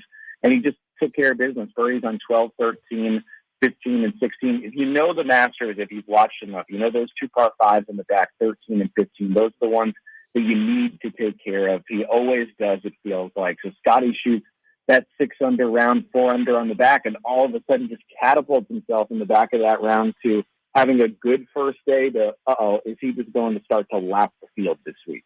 Yeah, and there's a lot of elite players who did not do all that well in the par fives yesterday, either even or 1 under, even 1 over on the par fives, and Scheffler was 3 under. But Jeff, it's something that you may talk about, but I know Miller and Moulton don't, is that at Augusta anyway, man, is his short game good. Like when he won it, he was awesome around the greens 2 years ago. And I mean, those birdies on 12 and 13 yesterday, I mean, come on, nobody makes 2 from the back bunker on 12, and nobody puts it in Rays Creek and makes 4.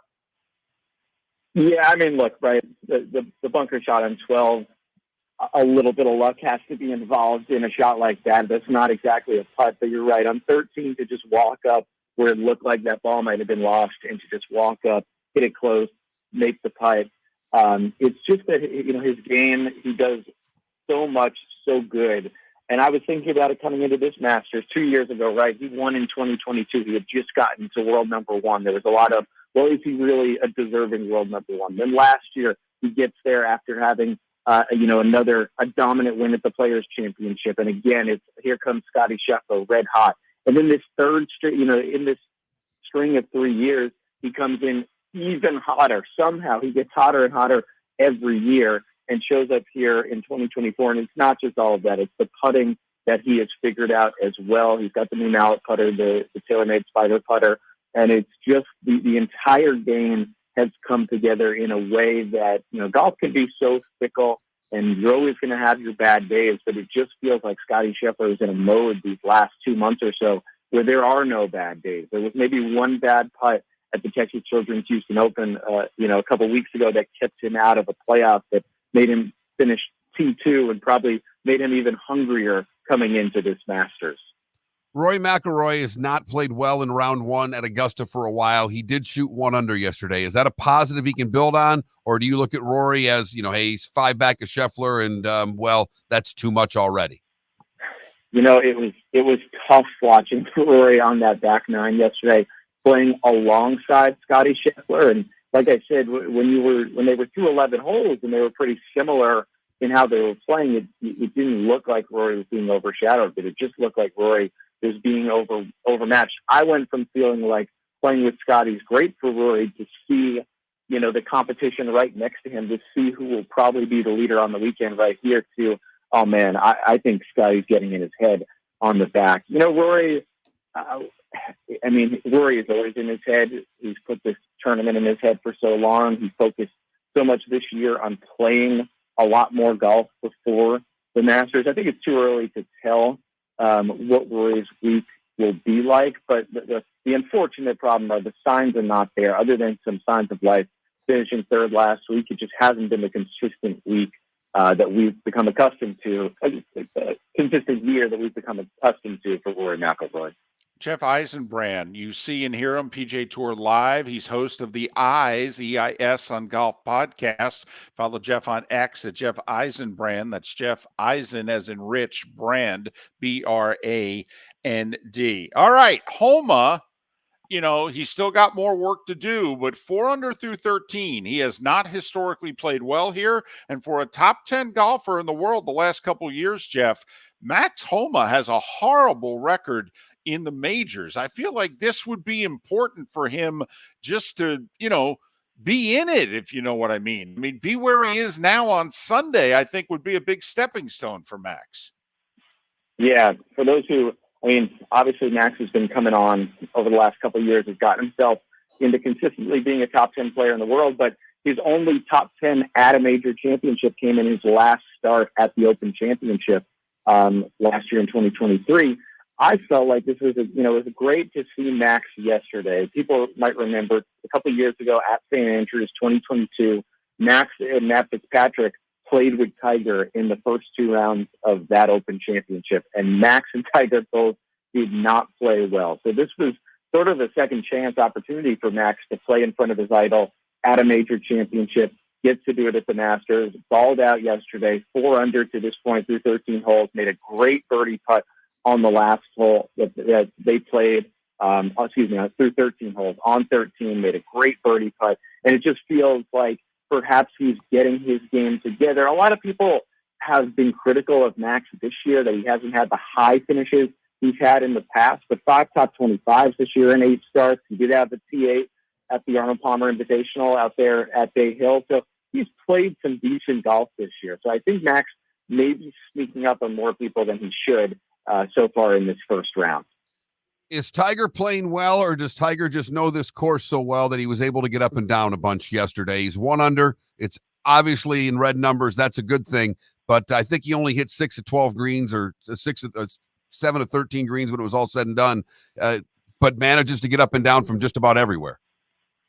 I think it's a mix, and that's not a dodge of the question. You know, I felt like Tiger's round early looked very similar to the rounds that we've seen him play the last couple of years, where there are some good shots, there are some loose shots, and he has to rely on his scrambling ability to make anything happen. And last year, to be honest, there were more times than not, and even earlier this year when he played the Genesis Invitational, where he wasn't scrambling as well as we've seen him scramble in the past. But he scrambled great yesterday. I do think that you can attribute to some course knowledge. The announcers were talking, Curtis Strange was talking a lot at the end yesterday when Tiger and Jason Day and Max Homa didn't hesitate to finish the 13th hole. And, if there's anyone that can play the course with their eyes closed, that can play in the dark, it's Tiger Woods. So I do think that maybe the way he's playing right now, he wouldn't be scoring as well at a course other than the Masters. But I do think it's worth noting that you didn't see the wincing in pain as much. And the scrambling, the ability around the greens, the putting was outstanding. And that's how Tiger Woods at this age is going to have to compete. That's how what he's going to have to be working on, because he's not going to be able to strike the ball like Scotty Scheffler and some of the younger guys today. What do you make of Spieth? I mean, he has a great record here, obviously. Rough start yesterday, doubled 1, was 3 over early. He's 2 over through 11 when he resumes his round, or is just resuming it now. But just Spieth in general, Jeff, I mean, he's arguably the most entertaining guy on tour because he hits it all over the place and he has a running play-by-play commentary while doing it. So, I mean, to me, I want to see every shot he hits. But, man, Jeff, I just don't know if Jordan Spieth's ever going to be Jordan Spieth again, if you know what I mean. Yeah. I mean, keep in mind, think about it, he has been even over his last 10 holes because he double bogeyed the first. So he's straightened out the game a little bit so far, and he's about to hit that patch of play that Scotty Scheffler made 4 birdies on 5 holes on. So Jordan can still put up a decent first round. But I think what makes me nervous about Jordan Spieth's game, you talk about will he ever be, he will probably never return to that 2014 to 2017 run, really, where he was 20 to 23 years old and just every week was showing up and playing some outstanding electric golf. He still shows flashes. I think the unfortunate reality of Spieth is he's become a little bit of a horse-for-course player. Finished, I believe, it was 3rd at the Century this year in Hawaii and Maui, a course that he's played really well in the past. Played the Valero Texas Open pretty well last week, a course that he has won and played really well in the past, and now comes to Augusta, and he can show up because he has been probably, you could argue, the best player over the last decade at Augusta National, but it just feels like you can't necessarily drop Jordan Spieth into any course in the PGA Tour, any major venue, and he can't compete at all of these venues. Just his game has become styled for courses that he's able to spray the golf ball a little bit, to get out of position, but get back into position. And, for him to stay relevant in the long run, for him to keep making Ryder Cup and President's Cup teams, he's going to have to figure some of that out and make sure his game travels like it used to. Jeff, do you think the guys going out this morning are trying to get to a number when you've got a 7 and a 6 under already on the board? Do you think guys like Koepka with a few holes to play think they've got to get to, 2 under par, or is it too early for that? I think it's too early for that. I think it was John Rahm last year. I can't remember if he said it was the first 4 or 5 or 6 holes he had said, you wanted to get through a certain amount of holes at the Masters even, regardless of what the leaderboard says. And I just think it's too early because, this leaderboard is going to continue to significantly fluctuate. And what this leaderboard is also going to do is you can't look up and see, the Augusta National will not play consistent for 4 days. And that's not because the agronomy staff won't do a great job. It's just the natural conditions of the course, the wind, the precipitation that we had on Thursday versus the rest of the week. Everything is going to change. So we just talked about a guy like Jordan Spieth, who's about to start on the 12th hole, which maybe not his favorite hole. He doesn't have the best memories on that hole to start on. But as he goes and plays 13, 14, 15, 16, some of the scoreable holes traditionally, he might be thrilled that he's playing those early holes this morning in these conditions, as opposed to the conditions that he would have played if he played his entire round in the afternoon yesterday. So I think you can't start to look at a number until really, guys at the Masters probably don't start to look at a number until after Saturday and figure out where they need to be to make a run on Sunday. It's just that type of course. Jeff Eisenbrand, part of PGA Tour Live and host of the EIS on Golf podcast. Follow Jeff on X at Jeff Eisenbrand. That's Jeff Eisen, EISEN, Brand, BRAND. Jeff, thanks for doing this. We really appreciate it. Enjoy your Masters. Safe travels. Hopefully we can talk again. Thanks. And I just want to say real quick, we do a lot of work in the St. Augustine area for PGA Tour Live. That's where our studio is based. And I know that they dealt with, for those listening, I know there was a tornado that came through and there was a lot of damage in that World Golf Village community. So for anyone watching, I hope that everyone stays safe and that everyone's okay. And, those people have been so good to us that I'm wishing the best for them right now. Classy gesture, Jeff. Thanks so much. Thank you. Jeff Eisenbrand. And a tornado in Northeast Florida yesterday, early afternoon, came through and it did real damage to the World Golf Village in St. Augustine. So, and yes, Jeff, JP Shadrick, others broadcast from there many a time. So Jeff Eisenbrand joining us to talk the Masters. And they have teed off for finishing round one at the Masters. We will switch gears and go from golf to the National Football League. Pat Kirwan joins us next on Miller and Moulton. Why Molly Maid, you ask? Trust. Moulton was a customer for 15 years. Affordability. Didn't I just say Moulton was a customer for 15 years? Worry-free services. Our professional house cleaners are fully insured and a 24-hour warranty. Call Molly Maids today at 239-774-5839. That's 239-774-5839 or online at mollymaid.com/FTMYERS. That's mollymaid.com/FTMYERS. The law firm of Michael F. Hornung specializes in criminal defense, DUI, personal injury, nursing home claims, and auto accidents. I'm a former prosecutor with over 34 years of experience. The information I know is information you need to know. If you've been arrested for a DUI, time is of the essence to maintain your driving privileges. Call the law firm of Michael F. Hornung for a free consultation. At the law firm of Michael F. Hornung, we are committed to excellence in your representation. Being a local attorney with local knowledge is clutch to the success of your case. For over 30 years, we have successfully represented the citizens of Southwest Florida. For a free consultation, call 239-437-0095. That's 239-437-0095. Our offices are conveniently located in Fort Myers. Visit online at mfh-law.com. Visit Jason and Todd at the Diamond District. Are you ready for an event like no other? Join Jason and Todd at the Diamond District this weekend for their exclusive estate buying and selling event. It's time to dust off the old jewelry and dig out those fine timepieces you no longer wear. The Diamond District will pay top dollar for your unwanted treasures. Why let your valuable pieces gather dust when they could be putting cash in your pocket? That's not all. For those looking for exquisite jewelry at unbeatable prices, the Diamond District has you covered with a stunning selection of estate jewelry, meticulously curated and priced to sell. From dazzling diamonds and exotic gemstones to timeless Rolex watches, you'll find the perfect piece to elevate your style. Join the Diamond District this weekend for their estate buying and selling event, where they pay more for your jewelry and fine timepieces and sell for less. Don't miss out. Jason and Todd are in the store nearly every day and look forward to shaking your hand and welcoming you to their Diamond District family. At the Diamond District. Hello, friends and family of Southwest Florida. Are you looking to tap into the electric vehicle market? Well, look no further, because we here at Southwest Florida Golf Carts have just what you need. E-bikes, golf carts, LSVs, scooters, and more. Come down and talk with one of our experienced sales reps, have a soda and a smile, and you could be cruising the streets in your new EV today.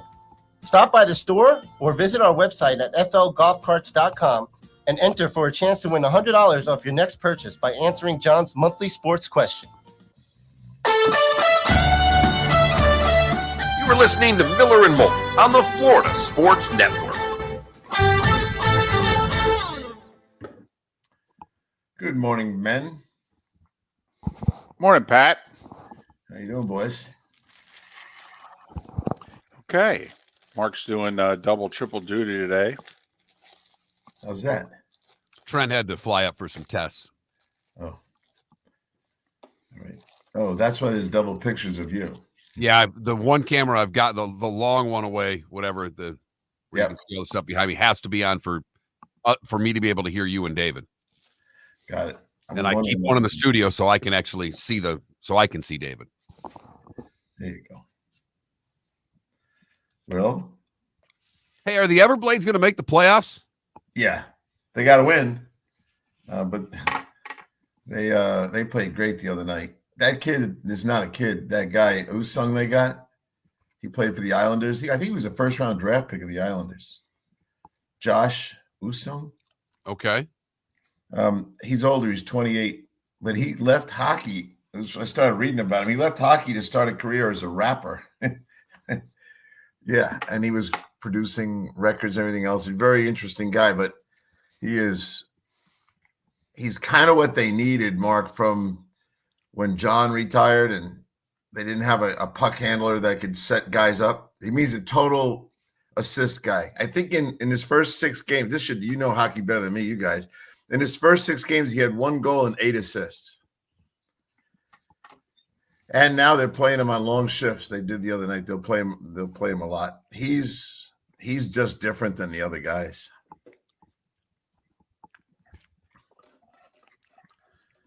So fun to watch. The win Wednesday was big for them.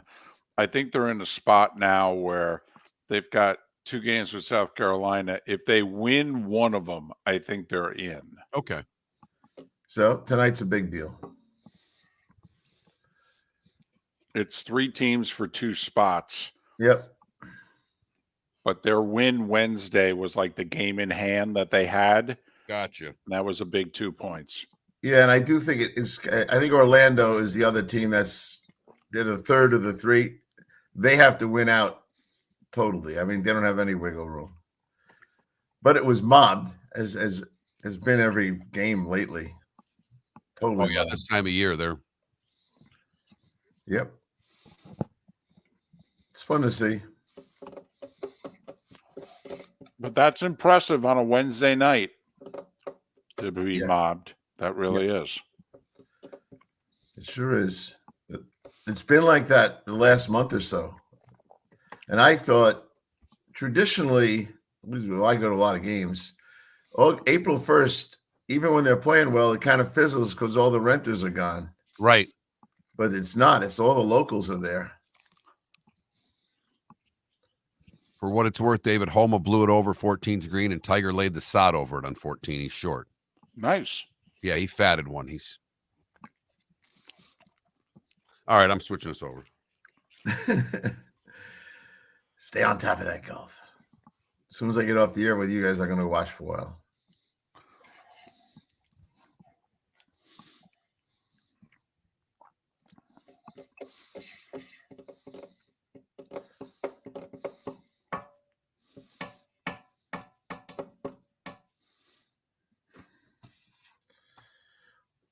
Oh, yesterday. Have you guys well, David doesn't go out in the sun that much, but Mark does.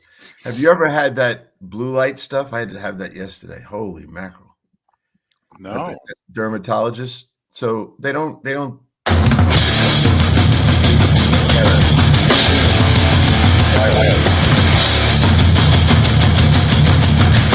You are listening to Miller and Moulton, exclusively on the Florida Sports Network. And now here's Mark Miller and David Moulton. It is the third and final hour of Miller and Moulton, at least along the network. The Diamond District bonus hour is an hour away. C.W. Lambert will join us in about 35 minutes.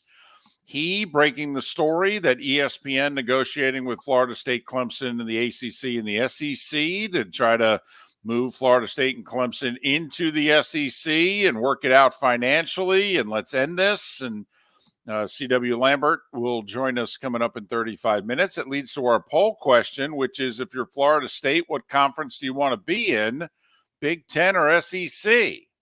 Vote accordingly. That Mark Miller, the David Moulton, Miller_Moulton on X. But it's Friday, the 8 o'clock hour. That's time for Pat Kirwan. NFL Radio's Moving the Chains, brought to us courtesy of Pinchers. From Tampa to Key West and a dozen locations in between, Pinchers, where you can't fake fresh. Top of the morning to you, friend. How are you? I'm doing great, fellas. You know, there's obviously things going on. 2 weeks from today, we will have the first round in the books. And all these mock draft speculation. I know Mark hates mock drafts, but no, I don't.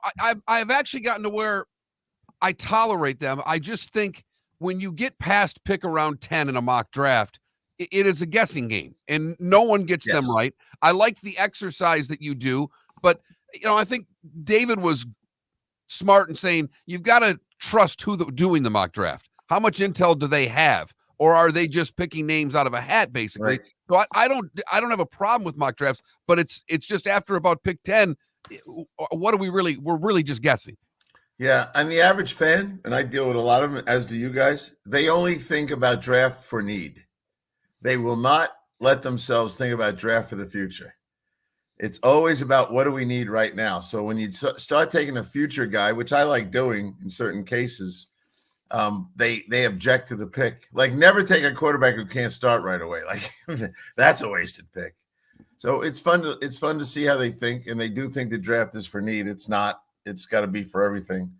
Kind of weird. 13 players coming to the draft. I interview every one of them, and we always get 20 plus, 22, 25. And Gil Brandt ran that. And when Gil was doing it, Gil had very good, to your point, Mark, intel about how many teams were taking a certain guy in the first round. And he felt very comfortable bringing in 25 guys for 32 picks. And every year we'd have one or two guys that were left over for the second round. But I could feel the difference without Gil kind of orchestrating that whole thing, and only 13 guys coming. Like when J.J. McCarthy didn't even return the invitation, Gil would have been on the phone with him so fast it's not funny. But those days are over. What you were mentioning a moment ago, like the Jets really fit that profile. So they have the 10th pick of the draft. We all know they're in win now mode. But by the same token, Pat, so if you're in win now mode, you take Brock Bowers. But they've got two old tackles, and they could maybe have the second best tackle in this draft on board when they pick. And, and they don't have a second round pick also. So do you draft for next year when you're going to have to replace one of your two old guys, or hell, you may have to replace one of them in October? Okay. Do you trade out because you need more picks? Or listen, man, if we don't win this year, we're all going to get fired. So take Brock Bowers and shut up. Yeah, I think it depends on who's making the call. If it's the GM, he traditionally is looking at the future. If it's the coach, he's looking at the present. And the owner is going to be the one who's going to let everyone know what they should be thinking. And it looks to me like they've been thinking the present only. The Rams pulled it off and won a Super Bowl doing it. I don't think the Jets are going to get there, but they are certainly building it for the moment, this moment and no other. And a sound organization, they're always trying to balance the future and the present. And here's what you really need. For every multi-million-dollar player you sign, older guy, you need 2 rookies making the minimum wage. Minimum. Sometimes 3 rookies. So if you're not blending them into it, you're going to have a problem. I'll take you back to Seattle when they had the young quarterback, Russell Wilson, under a rookie contract. But they also won a Super Bowl with 5 college free agents on the field. So they were set for a while. They could have a 10-year run, and they knew it. The Eagles do a great job of projecting. They know how many dollars, maybe even pennies, they're going to have in the cap in 5 years. They always look down the road. So, yeah, it's a conflict. It happens all the time, and really starts with who's in charge, the coach or the GM. And you can figure out from there how it's going to go.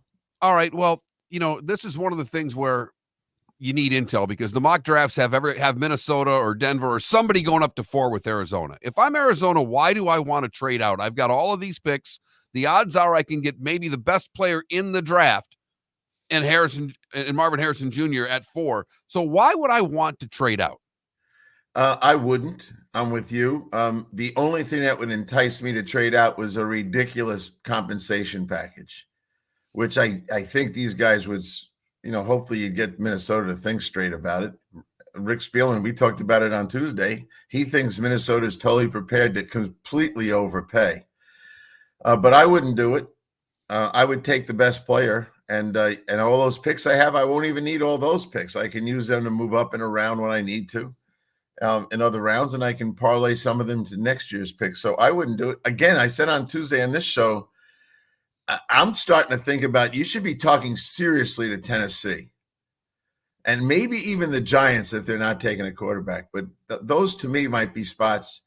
And just from doing it, you can't just talk to Arizona. You got to talk to Arizona, the Chargers, the Giants, Tennessee. You got to talk to all 4 of them and see what the viability is. And I don't think anyone's going to trade with you before the draft right now. It's not going to be one of those a week beforehand, because people bring up, well, that's what they did in Carolina. Yeah, they were going to the top pick.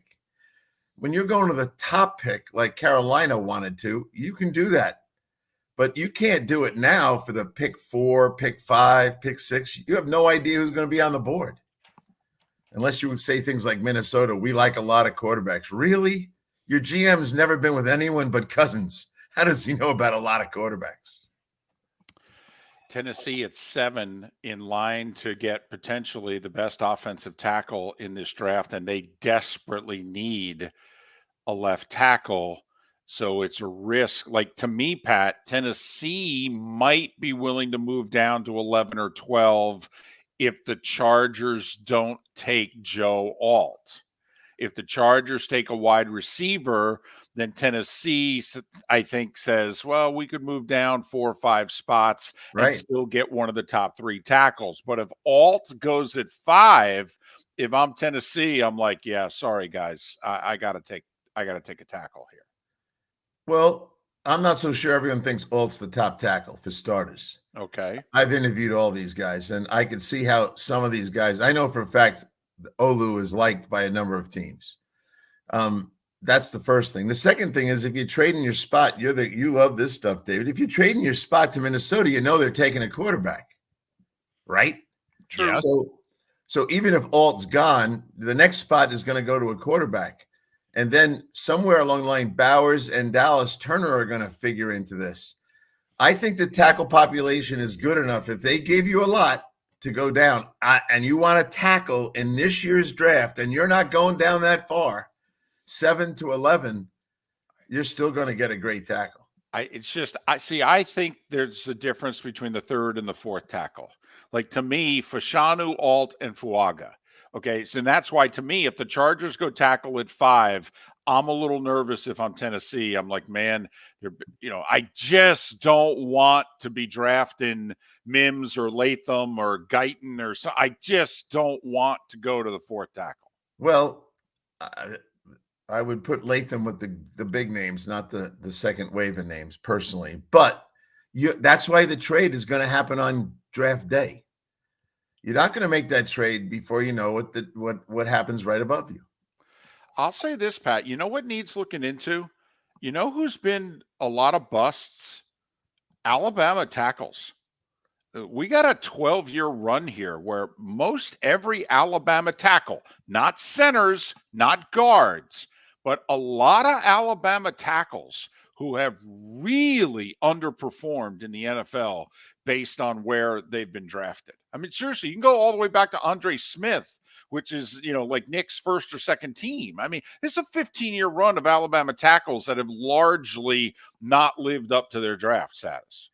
That's true. And USC quarterbacks haven't lived up to it, but they're going to take one at the top anyway. So how much, and this is right to Mark, how much do you study history for this, Mark? I mean, I heard your golf conversations. It sounds like Tiger on this course is the old Tiger. Do you study golf courses as much as you would study schools' history at positions?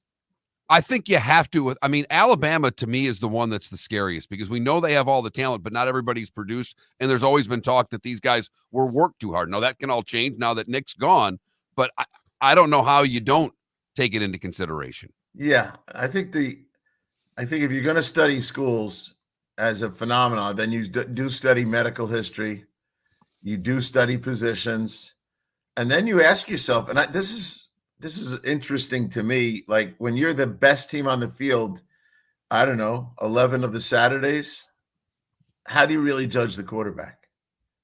He's thrown against an inferior team compared to his all the time. And you start wondering, I mean, are the better quarterbacks the guys who had to scramble and play 2-minute drill football all the time? So I think there's a lot of dimensions. If you go down that road, I don't think you can just stop with the history. You got to study all the stuff that goes along with it. And less than a minute, Pat, your thoughts on the Jags and the up to $150 million deal with Josh Allen. I know, 88's guaranteed, but your thoughts on Josh Allen potentially making more than TJ Watt? Well, that is a subject I like talking about. Number one, what's the ripple effect of all the deals? So first, the Brian Burns deal comes in, right? Boom. They worked off TJ's deal. And then this one came right in after it, and it's basically the Brian Burns deal with a little extra cash in it. But the winner in this is TJ Watt. TJ Watt did a 4-year deal. These guys did 5-year deals after his. He's going to be at the negotiating table. TJ's going to be at it next year. Do you think he's going to make less than Burns and well, as I said yesterday, for an old guy like you and me, well, not so much Mark, but you and me, Burns and Allen. Remember the show? Good night, Gracie. That's what this turned into. Burns and Allen. And TJ Watt will be back at the table, and he is going to make more than $142 million. He'll do another 4-year deal, and he'll average significantly more than those two guys. Because do you think there's one guy in the NFL that thinks those two guys are as good as TJ Watt? No. TJ's the happiest guy in the world. Thank you for negotiating for me, boys. He's Pat Kirwan. NFL Radio's moving the chains weekdays 3 to 7. He joins us courtesy of Pinchers, Tampa to Key West, all points in between. Pinchers, can't fake fresh. Visit Jason and Ty at the Diamond District. Are you ready for an event like no other? Join Jason and Todd at the Diamond District this weekend for their exclusive estate buying and selling event. It's time to dust off the old jewelry and dig out those fine timepieces you no longer wear. The Diamond District will pay top dollar for your unwanted treasures. Why let your valuable pieces gather dust when they could be putting cash in your pocket? That's not all. For those looking for exquisite jewelry at unbeatable prices, the Diamond District has you covered with a stunning selection of estate jewelry, meticulously curated and priced to sell. From dazzling diamonds and exotic gemstones to timeless Rolex watches, you'll find the perfect piece to elevate your style. Join the Diamond District this weekend for their estate buying and selling event, where they pay more for your jewelry and fine timepieces and sell for less. Don't miss out. Jason and Todd are in the store nearly every day and look forward to shaking your hand and welcoming you to their Diamond District family. At the Diamond District. Mark Miller for Molly Maid. Why Molly Maid, you ask? Trust. Moulton was a customer for 15 years. Affordability. Didn't I just say Moulton was a customer for 15 years? Worry-free services. Our professional house cleaners are fully insured and a 24-hour warranty. Call Molly Maids today at 239-774-5839. That's 239-774-5839 or online at mollymaid.com/FTMYERS. That's mollymaid.com/FTMYERS. Hello, friends and family of Southwest Florida. Are you looking to tap into the electric vehicle market? Well, look no further, because we here at Southwest Florida Golf Carts have just what you need. e-bikes, golf carts, LSVs, scooters, and more. Come down and talk with one of our experienced sales reps, have a soda and a smile, and you could be cruising the streets in your new EV today. Stop by the store or visit our website at flgolfcarts.com and enter for a chance to win $100 off your next purchase by answering John's monthly sports question. You are listening to Miller and Moulton on the Florida Sports Network.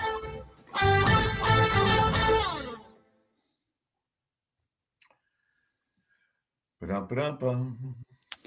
Our 838 just canceled. Oh, you did? Yeah.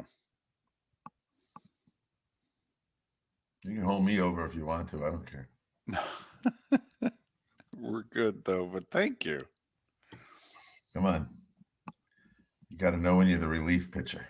You told me I was going 2 innings. Fuck that. You're going 4. Exactly. Now you're finishing this game. Yeah. You look good out there, kid. Exactly. Your pitch count's low. Let's keep going. Yeah. You going to both games? Of this course. weekend? My wife had to go up to New York to babysit, and she goes, I know you're not coming with me. I saw the schedule as 3 games. I said, honey, I love you, but I wasn't even going up to there. There's just 1 game.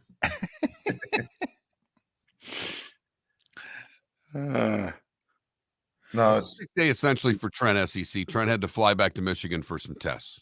all right. Well, I like that kid. He does I a like good when he job. kind of jumps in on the show too. I don't know if he should do it a lot, but I do. I like his take on a lot of things, and he sets himself up for abuse, which I love from you two. He'll say something, and it's always 2-on-1. It's never one of you on his side. It's kind of like, even that he's from a Michigan area, he's still, you got to blast him. He's a kid. Take him down. I do like the younger perspective, though, on the show. I do. You know what? It seems that this is really an outsider, but I listen a lot. I get on early and just pay attention to what's going on. He's really alive when it comes to the NBA more than anything. I always feel like that's where he likes to talk. And He loves the NFL. That's the good thing. He's a big NFL guy too. Yeah, well, he took a lot of heat from us when he was giving tickets to girlfriends and all that stuff. It's unbelievable. First Lions home playoff game in 30 years, and a girlfriend gets one of the 4 seats. That's unbelievable. I hope she dumped one of those guys by now. Look, I got the game out of him. You're done. Well, I mean, not even a fiance. That's the other thing I kept asking. I go, there is, just to be sure, there is not a ring on her finger. no. And there was a dad at home that lived through all 30 years. Exactly. Don't get it at all. That part, that dad would have to sit them down and say, I don't know what I did wrong raising you, but here's the new rules. I mean, what if the Rams score on that final drive? I It's know. no second playoff game. I know. Kind of crazy. Well, you know what I've been doing yesterday and this morning? I'm just finishing up. I'm just really looking at everyone's deficiencies by position. So I need to know that for Saturday. Come Saturday, you got to load up your roster of spots that you're really empty, like the Chargers. I mean, I have my own rules for what I'm looking for, but the Chargers, those guys, you need 12 receivers for camp. And you need a lot of kids from the draft, late round picks and college free agents because they go down. Those dudes have 4 wide receivers on the roster. They got to get 8 more in the next 2 weeks. Think about that. And they certainly need to get at least 1 starter. So that's the high pick. They might have to do it again in a later round. And then they got to go get 6 or 7 more at the end of the draft on Saturday. And I've kind of done with most positions.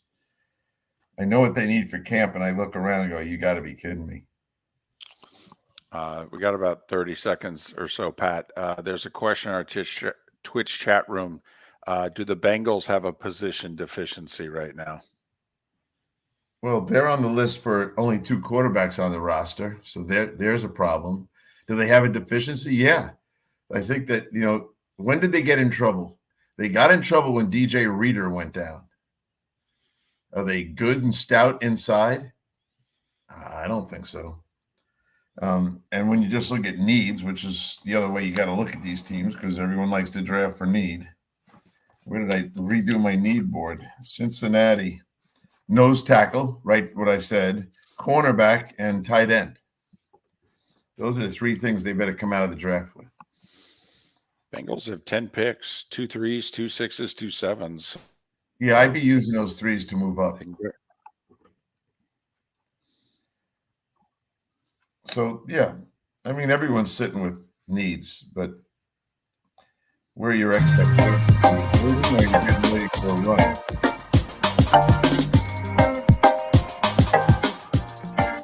Welcome back to Miller and Moulton, only on the Florida Sports Network.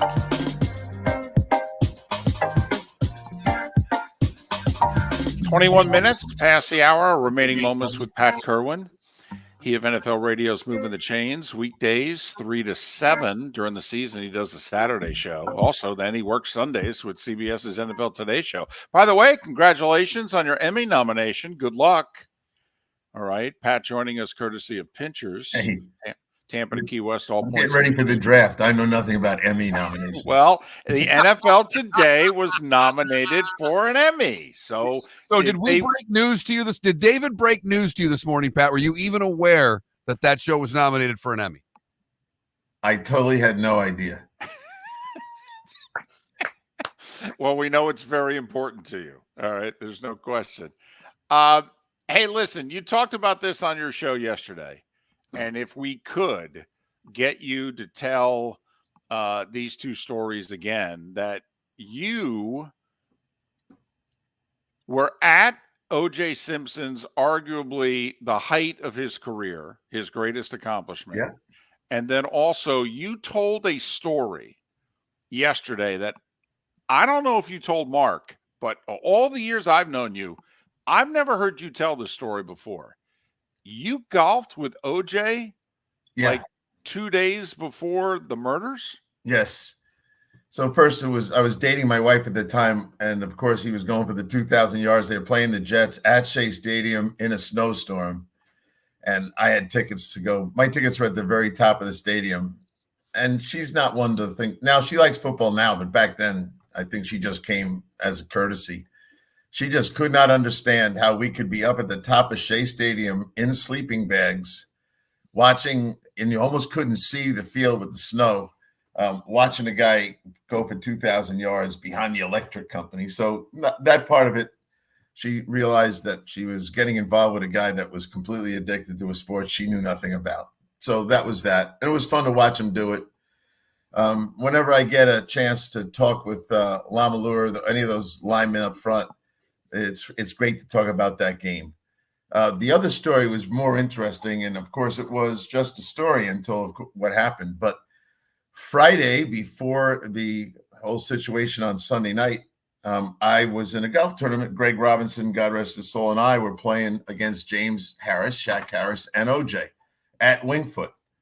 It was a big fundraiser, and we were going to split it up, but then those guys, they were close friends from their Buffalo days.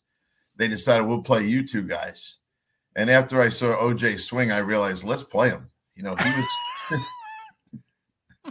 so Shaq told me he could break 100 on any course in America. So all right, now the bet's on. Greg was a pretty good golfer.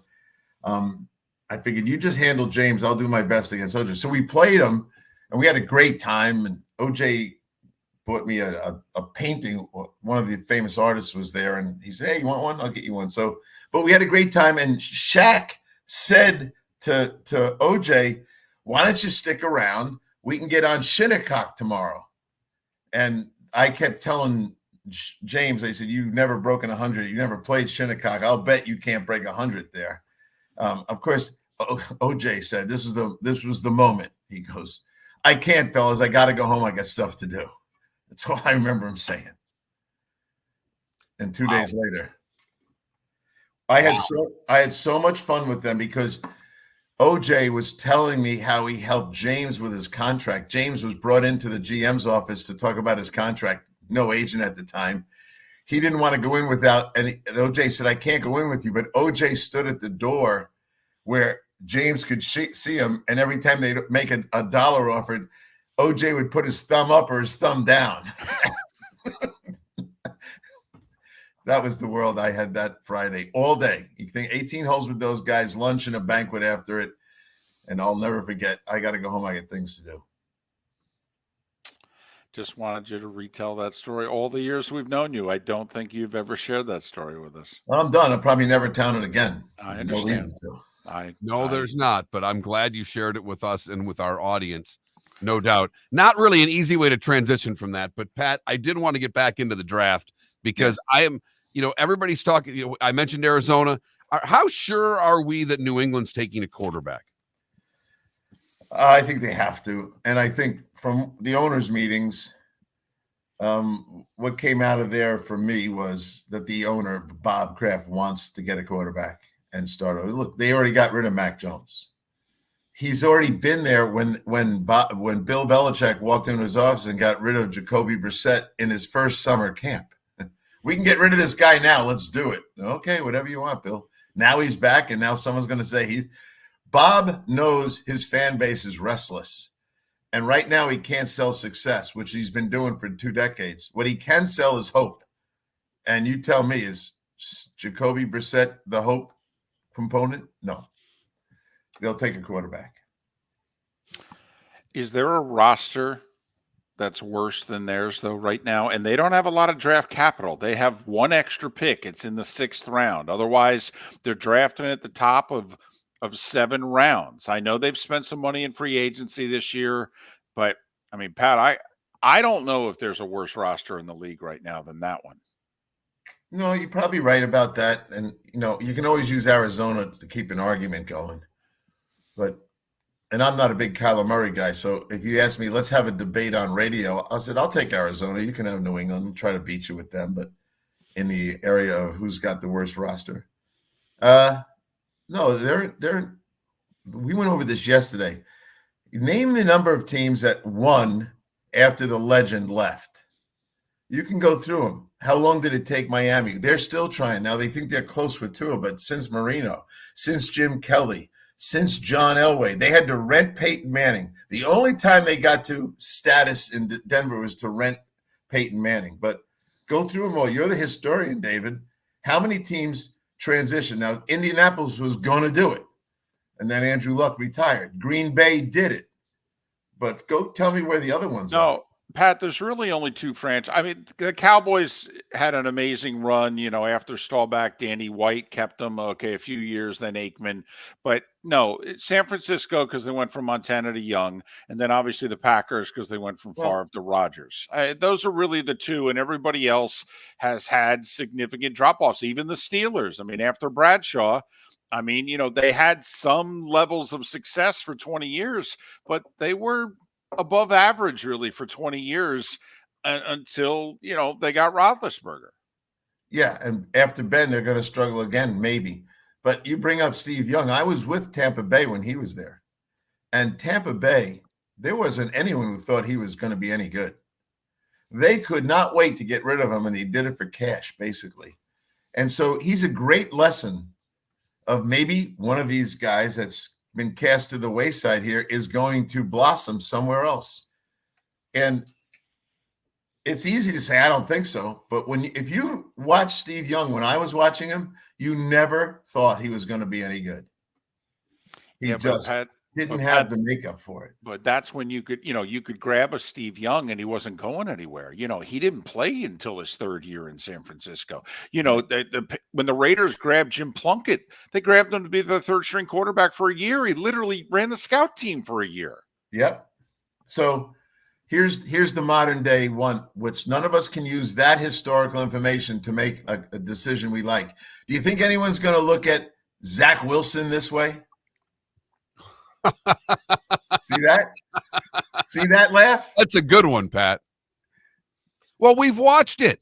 We've seen all the, Baker's probably been the best case of someone that started, kind of fell off and went and did a little bit. None of the rest of these guys have done anything anywhere. No. And Jim, I'm telling you, Steve didn't do a thing. And so can Zach Wilson, is there a guy out there? This Mac is our Jones. challenge.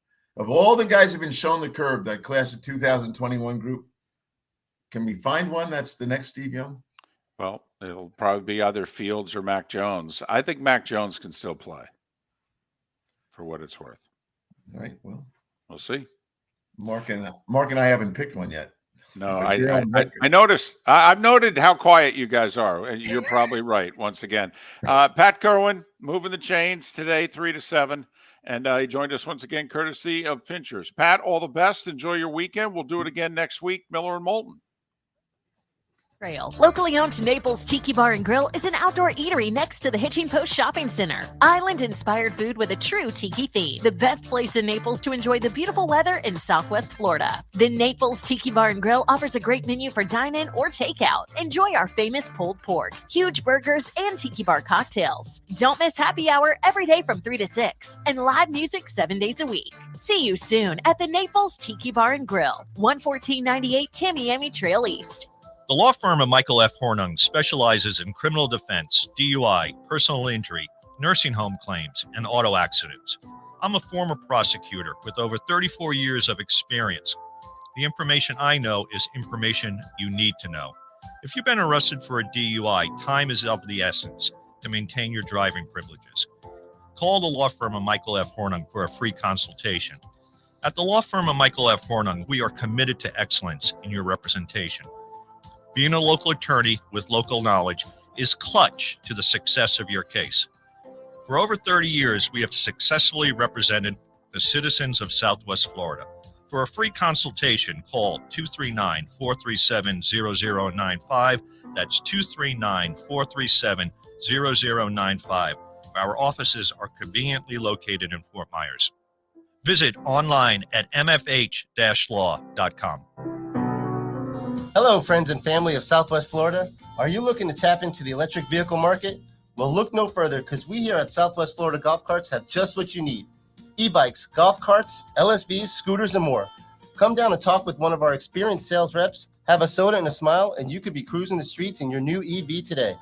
Stop by the store or visit our website at flgolfcarts.com and enter for a chance to win $100 off your next purchase by answering John's monthly sports question. You are listening to Miller and Moulton on the Florida Sports Network.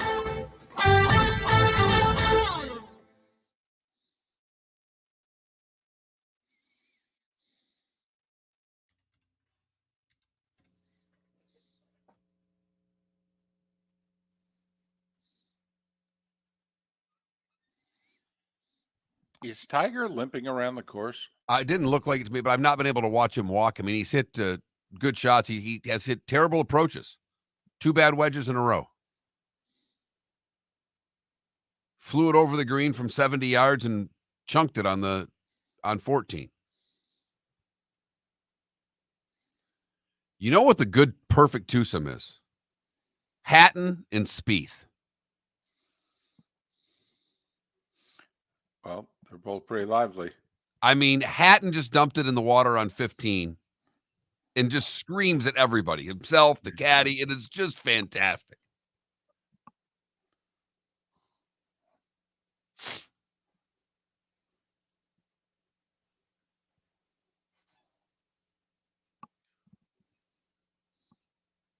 Tiger had an easy chip on 14 and hit a horrible chip. Horrible.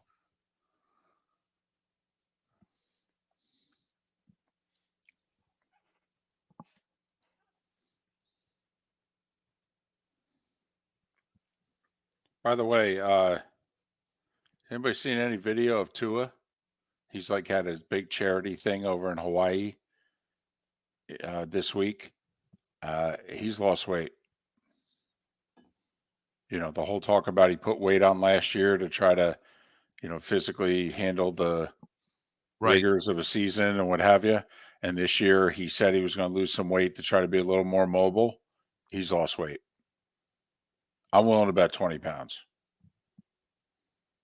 He looks good. I mean, but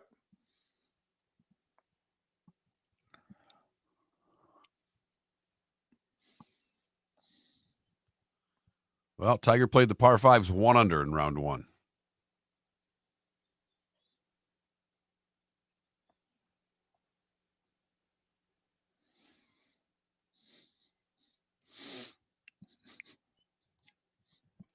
pretty funny. tweet here. So apparently Tiger was walking and somebody had left their chair and the wind blew the chair and it got in Tiger's way. Okay. And it ran into Tiger and he stops and he moves the chair and somebody goes Morgan Walling trying to take Tiger out before he even gets going.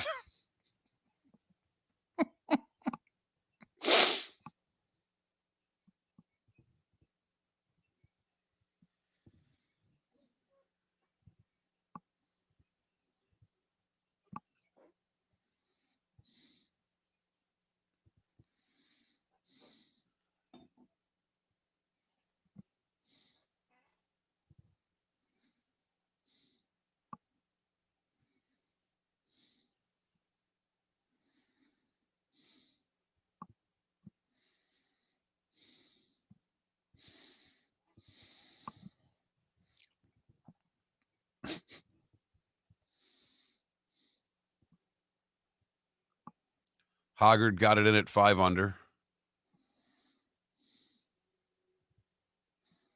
I want that vest. Okay, Clark, you can have that vest. Wow. All right, I'm switching this over.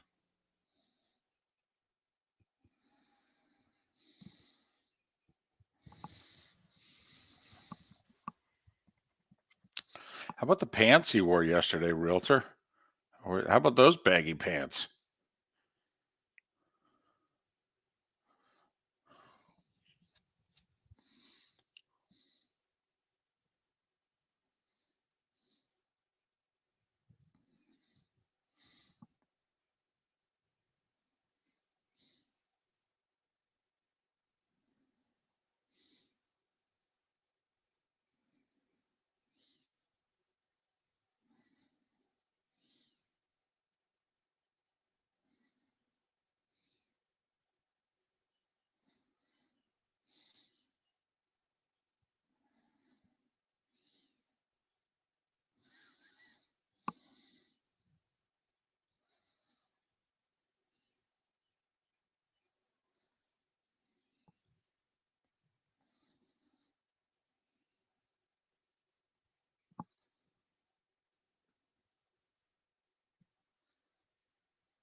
You're listening to Miller and Moulton, exclusively on the Florida Sports Network. 22 minutes before the hour. Round one of the Masters resuming an hour ago, 50 minutes ago to be exact. Tiger's, hitting the ball well off the tee, but screwing up his approach shots? Hit 2 fairways, fatted his first approach shot to 14, and then hit his approach shot long on 15, his third shot there. Bogeyed 14 with a terrible chip and made par on 15. So Tiger even for his first round playing the par 3 16th. Who was the European who was 5 under but had a Hoggart? Yeah. He's still 5 under. He finished his round at 5 under. Okay, so we have a 7, a 6, and a 5, right? Right. And then Willett's in at 4, Max Homa on the course at 4. And he just hit one reasonably close on 16. Should have what looks to be about a 6-footer for birdie on the par 3 16th. So this is his 5th Masters. He's missed 2 cuts, and he's yet to have a top 40 finish at Augusta. Top 40 finish at Augusta. And he's got 2 majors in his career, Mark, that he's finished in the top 15. He's got a 10th and a T13. And otherwise, Mark, he doesn't have anything in the top 25. For a guy who's been top 10 in the world for 2+ years now, his record in the majors is awful.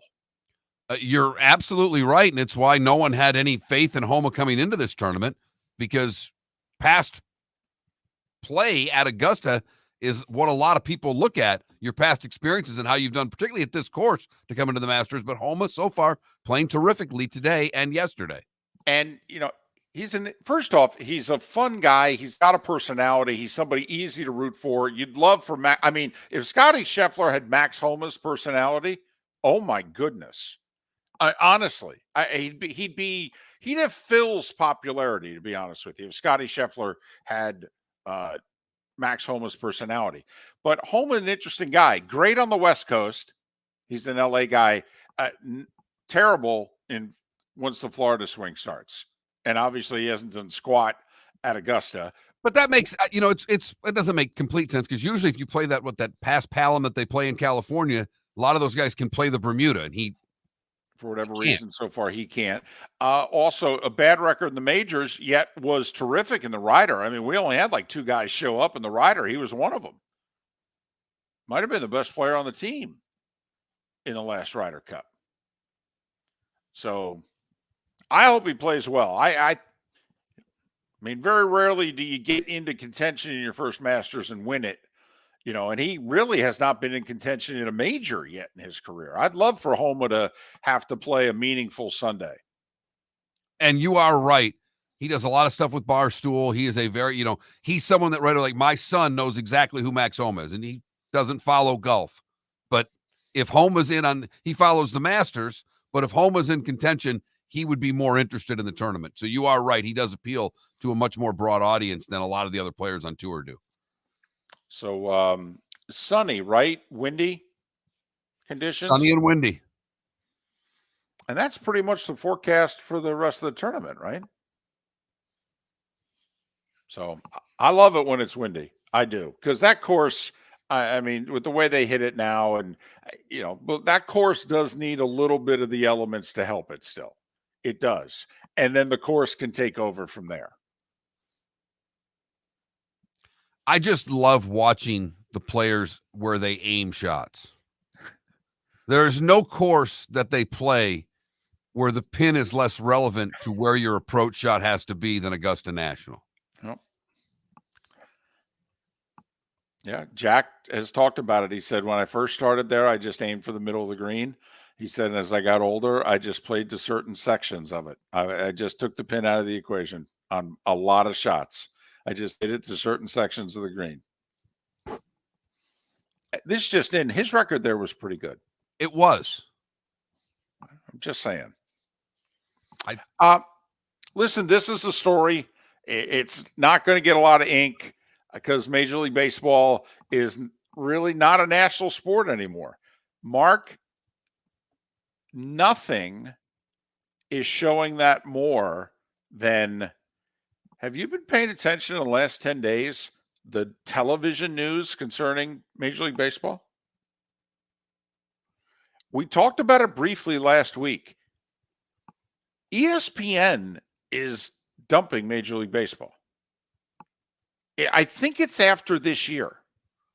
It might be after next year, but ESPN is saying, we're good. We don't need it.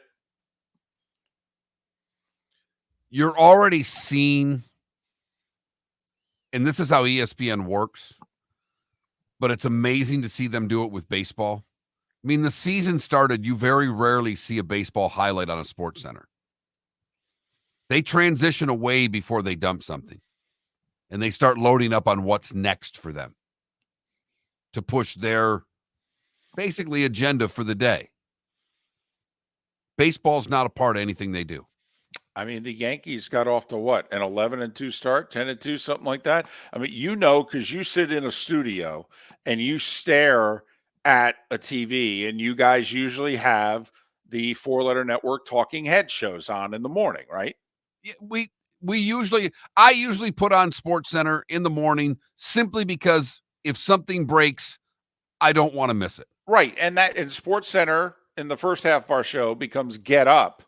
Right. Okay, which then becomes Stephen A. Smith's show, right as we're ending. And thank goodness I've got it turned off by then. Right. But on Get Up, where Greeny is nothing but the headlines. I mean, it's Cowboys, it's LeBron, it's the Jets, because he's a Jets fan and it's his show. I mean, they talk about those 3 things every day. How much Yankees have you seen in the first 2 weeks of the Major League Baseball season? Hardly any. Right. And they got off to the best start in franchise history. And this is the New York Yankees. Thank you. Okay. So ESPN is dropping Major League Baseball. NBC And I know 34 people of you are watching the Sunday morning Peacock games. They start at like 11:30. They have an exclusive 90 minutes before anybody else can play. Yeah, NBC just announced, yeah, we're done with that. And it may be taking effect immediately. We have 3 teams whose regional cable providers have gone bankrupt, and Major League Baseball is footing the bill to have their games streamed for free. And then you got 12 other teams that are in that Bally's Diamond Sports, are they bankrupt? Are they not? Are they going to stay in business? Are they not? Fiasco. I mean, what drives sports, Mark? Television revenue. Look at what is going. I mean, here's Major League Baseball, which had the best attendance last year that they had in years. And the local television numbers are solid. Yes. Really good. And yet, 2 national providers have just said, we're done. Either immediately or at the end of this year. And half your league's games are shaky right now as to how they're going to be broadcast and the revenue that those teams are going to get from them. I mean, Mark, how close is Major League Baseball going to be to becoming the streaming sport in this country? And not necessarily by choice, but by default. By desperate need to get on somewhere. Now, for some of you, the big deal, no big deal. In fact, it may make life easier for you. You have cut the cord, and great. Hope that all the teams do this. But just from a revenue standpoint, I mean, Major League Baseball still the number 2 revenue sport in this country in terms of how much money they generate. Well, you need TV revenue to get to number 2. ESPN and NBC have both just announced in the last 10 days, we're good. Mark, people are foaming at the mouth to get their hands on sports properties. And no one seemingly wants baseball. It's not like TBS or Fox are saying we're going to step up our coverage of what we're currently doing and do more. No. Fox has a long-term deal through this decade. It's at least through 2028. They do. Fox made their deal. They're fine with it. Well, they've got a weekend game on Fox, a weekday game on FS1, and they cover the postseason, right? Yeah. Yeah. And they ain't going to do any more. And they do the All-Star game. And the Field of Dreams thing. They do. Yeah. That's it. But I'm curious here. Is another, quote, network going to step up and say, we'll take their place? Who? CBS? Well, I don't think so. But here, okay, what networks lately have been trying to get their hands on properties? Turner. And remember, Turner may be losing the NBA, or at least losing half of what they have. I mean, the thought is Turner's just going to have 1 game a week going forward. And the 2 major broadcasts of the NBA going forward are going to be ABC, ESPN, and NBC. All right. And if that happens, Turner's basically going to have pick a night, Tuesday night. That's Turner's night of the NBA. Which, once again, I say, what will happen to inside the NBA if it's only on 1 night a week? I'm telling you right now, if I'm NBC, I just bring the whole show over. I'll pick up half their tab. Let's go. All right. But that's number 1. But here, don't laugh. Don't laugh. CW.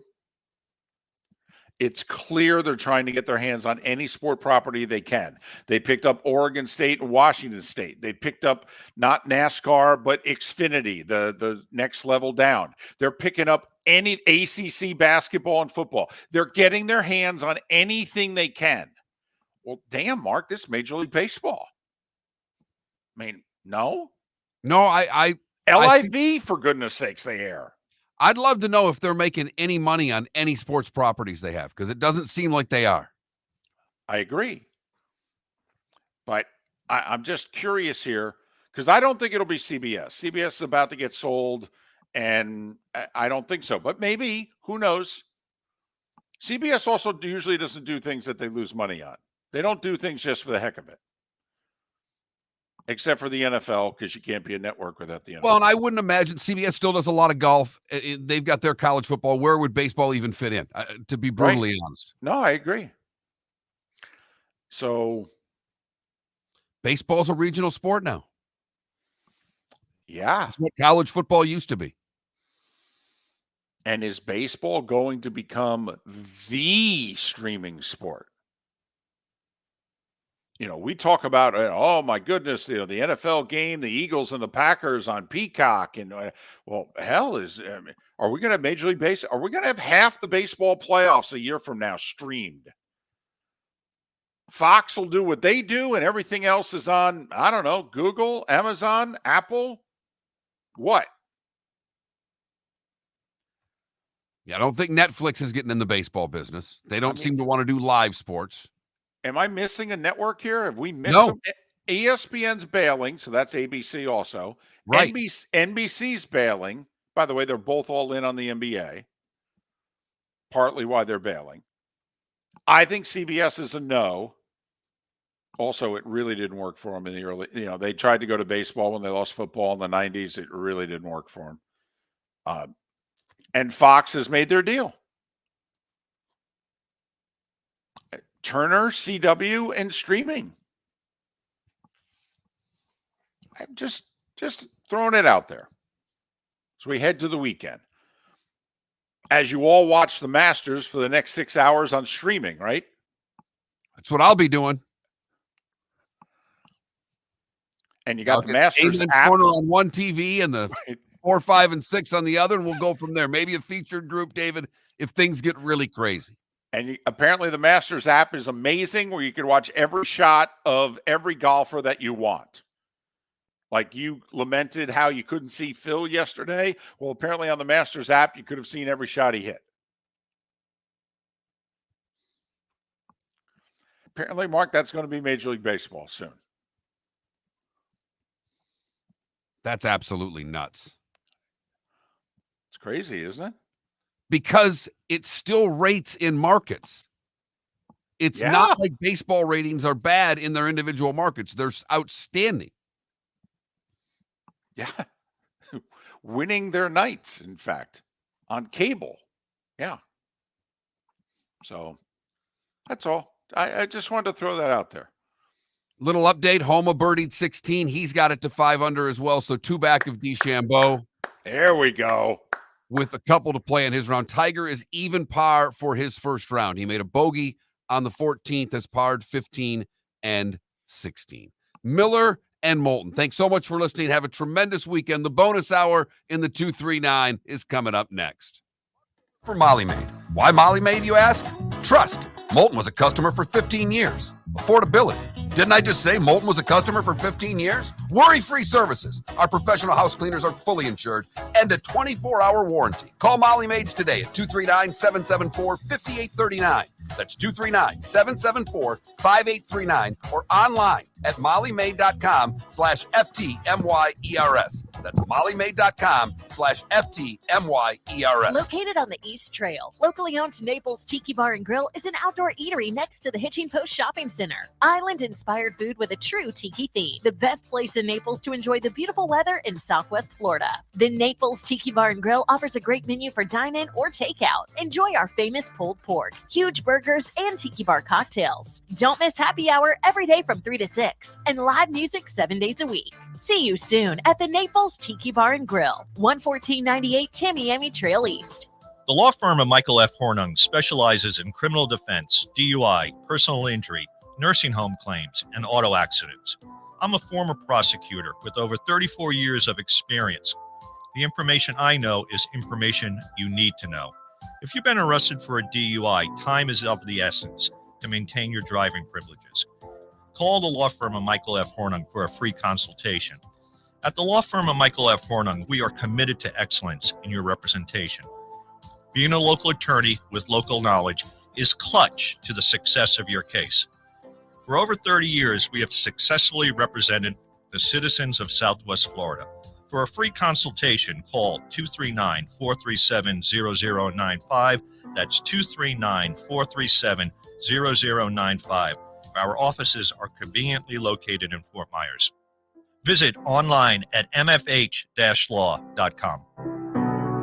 Visit Jason and Todd at the Diamond District. Are you ready for an event like no other? Join Jason and Todd at the Diamond District this weekend for their exclusive estate buying and selling event. It's time to dust off the old jewelry and dig out those fine timepieces you no longer wear. The Diamond District will pay top dollar for your unwanted treasures. Why let your valuable pieces gather dust when they could be putting cash in your pocket? That's not all. For those looking for exquisite jewelry at unbeatable prices, the Diamond District has you covered with a stunning selection of estate jewelry, meticulously curated and priced to sell. From dazzling diamonds and exotic gemstones to timeless Rolex watches, you'll find the perfect piece to elevate your style. Join the Diamond District this weekend for their estate buying and selling event, where they pay more for your jewelry and fine timepieces and sell for less. Don't miss out. Jason and Todd are in the store nearly every day and look forward to shaking your hand and welcoming you to their Diamond District family. At the Diamond District. You are listening to Miller and Moulton on the Florida Sports Network.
Oh, Homa almost jarred it on 17 for a deuce.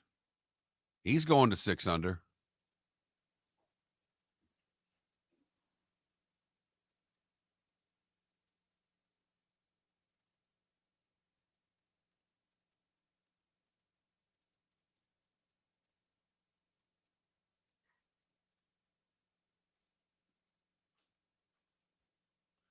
IMSA, what does that stand for? And Jiff, I don't know. So it's becoming more popular than NASCAR, huh?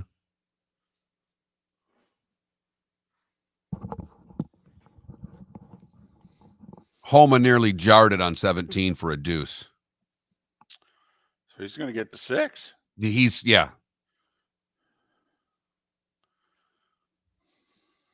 It's a towel, and I don't care, Sonny, that there's a Bud Light towel behind me. I don't care. Plus, it's not our studio.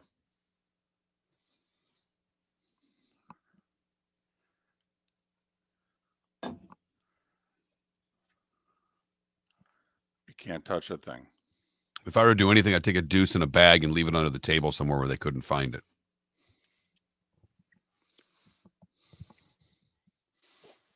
I'm sorry, is this on? Hello? Hello?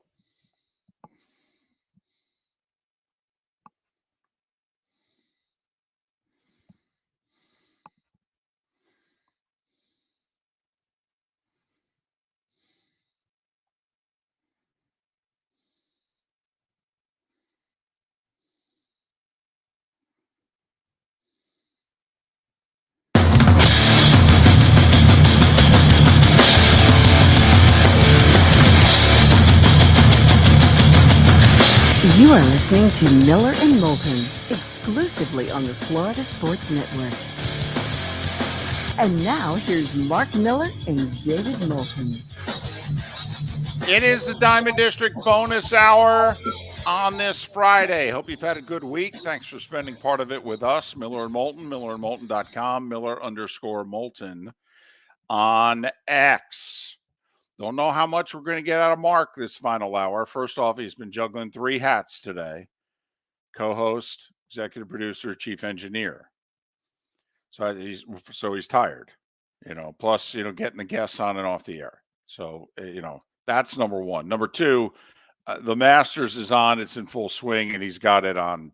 So I've had it on all morning. I think I've been pretty good for having it on. I've been able to give an update here or there, and I've not completely abandoned you. Well, I think it helped that half the time last hour we had Pat Kirwan. And you wouldn't do that to Pat. You wouldn't come across as not paying attention to Pat. But since Pat was done at 8:30, you've watched a lot of golf. I'm not going to lie. You were talking baseball, for crying out loud. I participated. I even know what the subject matter was on the show. I mean, give me a little bit of credit. That's come to think of it, you paid more attention to me last segment than you do during the starting 5. And then I pay attention to you sometimes during the, today was the day when. So exactly. I probably owe you an apology. I do. Well, that's all right. Give us a Masters update. Max Homa just made a 3-inch putt for birdie after nearly jarring his second shot on 17. He is at 6 under. And they are finishing up round 1. That's really about Hoggard got to 5, stayed at 5 of the players that were on the course. Max Homa's gotten to 6 under. Tiger is lurking around a makeable birdie putt on 17 to get his round back to 1 under on the day. Okay. So Max Homa, a little 2 under on his morning so far because he was 4 under through 13 and a couple of birdies. And that's right. what's parring the par 5 15th. So I think that'd be cool. I'd love to see DeChambeau also doesn't have a great Masters record. And he's done well in a round 1 before. He's been the first round leader before and then ended up T29 the year he fired like a 65 or something like that in his first round. So let's see if he has any staying power after a great first round yesterday. Did you see the story with DeChambeau again? He's playing clubs that are, anyway, they're not the popular brands. They've been, one's been out for like 6 months. He reshaped his driver. I mean, once again, the mad scientist is back at work here. DeChambeau. He is the perfect guy to be on the leaderboard and not win the Masters. Because I don't know of anybody that roots for Bryson DeChambeau. And that was before he jumped to the LIV. Right. Right. But he's enough of a name that Sure. people will watch and root against him. Major champion, won the U.S. Open, Wingfoot 2020. So, boy, and people thought he was going to win a lot of majors when he was just killing the ball, out driving everybody, playing that just hit it and go find it and hit wedges up. Well, yeah, I mean, he won a U.S. Open at Wingfoot that way. Hit it as far as he could, and it didn't matter if it was in the rough. He just hit his wedges out of the tall stuff and made a bunch of birdies. I mean, he shot like 6 under or something to win at Wingfoot. At Wingfoot, 6 under. I mean, you've won the U.S. Open at Wingfoot at 7 over before. And DeChambeau just tore it up. And then he admitted he got a little big, got a little crazy, got lifted a little too much, trying to hit a little too far. He did get puffy, to say the very least. Is that how is that different from beefy? Because it was in the face. I mean, he got fat in the face. David, you're not gentle in the face. Right. I'm not. But right. Sometimes you and I are both puffy in the face. Well, I'm fat in the face. I guess you must get puffy in the face. I'm fat in the face. Okay. See, I actually think there is a difference between beefy and puffy. Beefy is that step on your way to fat. Okay. In which you're saying, no, I'm not fat. Not fat. I'm beefy. Puffy has to do with, I don't know, you're actually into fitness, you work out, but now you're taking the andro and you're, the creatine and, you're just, nah, man, I'm not taking the roids. I'm just taking everything else. That's what I think puffy is. All right. Fair enough. Tiger with another par on 17, left his birdie putt a foot and a half short. Wow. And then knocked it in for his 4 as he heads to 18. Jason Day struggled a little bit after dunking one in the water on 16. He's 2 over par on his round today. How about those pants yesterday from Jason Day? Huh? I thought he was like a late 80s, early 90s rapper. I mean, he had some room in those pants. So I happened to be driving to dinner last night, and I was listening to Masters Radio. And they must have gone on about Jason Day's pants for 30 to 45 seconds, basically saying he had to step away from shots because the pants were flapping so loud and that the noise was bothering the 2 other players in the threesome. I just figured he couldn't hit the shots because there was just so much wind in his trousers. I did. I thought he was... I thought he was auditioning for a Run DMC remake. I did. I mean, he had some room in those trousers. Yeah, MC Hammer called and said, "Can I have my pants back?" Yeah, said, "Hey, dude, man, I don't even wear those anymore. Come on now." That's all right. Then there was Sergio. What can Sergio do? I think his wife picked out his outfit. He's in love with his wife. He brought her to Augusta. I mean, what are you going to do? She lays it out on the bed there. What are you going to do? Honey, I can't. That's ugly. I mean, isn't that almost the equivalent of you look beefy in those jeans? I mean, can't tell the wife she picks the outfit out for you. You can't go, honey, that's ugly. I can't wear that. Looked like he was playing for the A's yesterday. Yes, I definitely thought he was a member of the 1974 Oakland A's. Find Reggie Jackson's uniform in the World Series and find Sergio's outfit yesterday, and you tell me the difference. Besides the big A and the apostrophe S, okay, on the lapel there. You tell me the difference. I'm so with you. I honestly, the Oregon Ducks said, I'll be damned. Didn't know Sergio was a fan. And Oregon, by the way, looked at the outfit and said, "Week 3, I think we'll go for that." Yeah, why is for our Big Ten opener against Northwestern? Yeah. So right, our Big Ten opener. That's funny. See, once again, these lines are going to be so good this year. So good. ACC, Big Ten. The Oklahoma-Texas stuff won't be funny. It'll just be making a point. You got Big 12 jokes. I mean, a lot of possibilities here. It's going to be confusing, to say the very least, for the first couple of weeks of the college football season. Well, especially since there's no divisions. It's like, well, what do you mean we have 104 teams in the conference and the top 2 are going to play? Neither one of them played a common opponent. What the heck? Makes absolutely no sense, but it is the reality of what college football will be this year. It'll be fun. It will. At least that's our story right now. Who knows? Maybe it'll just be too ugly, too messy. Are you fired up for college football this year because you're going to go see new venues? I mean, I would have to think you've been doing this for a long time.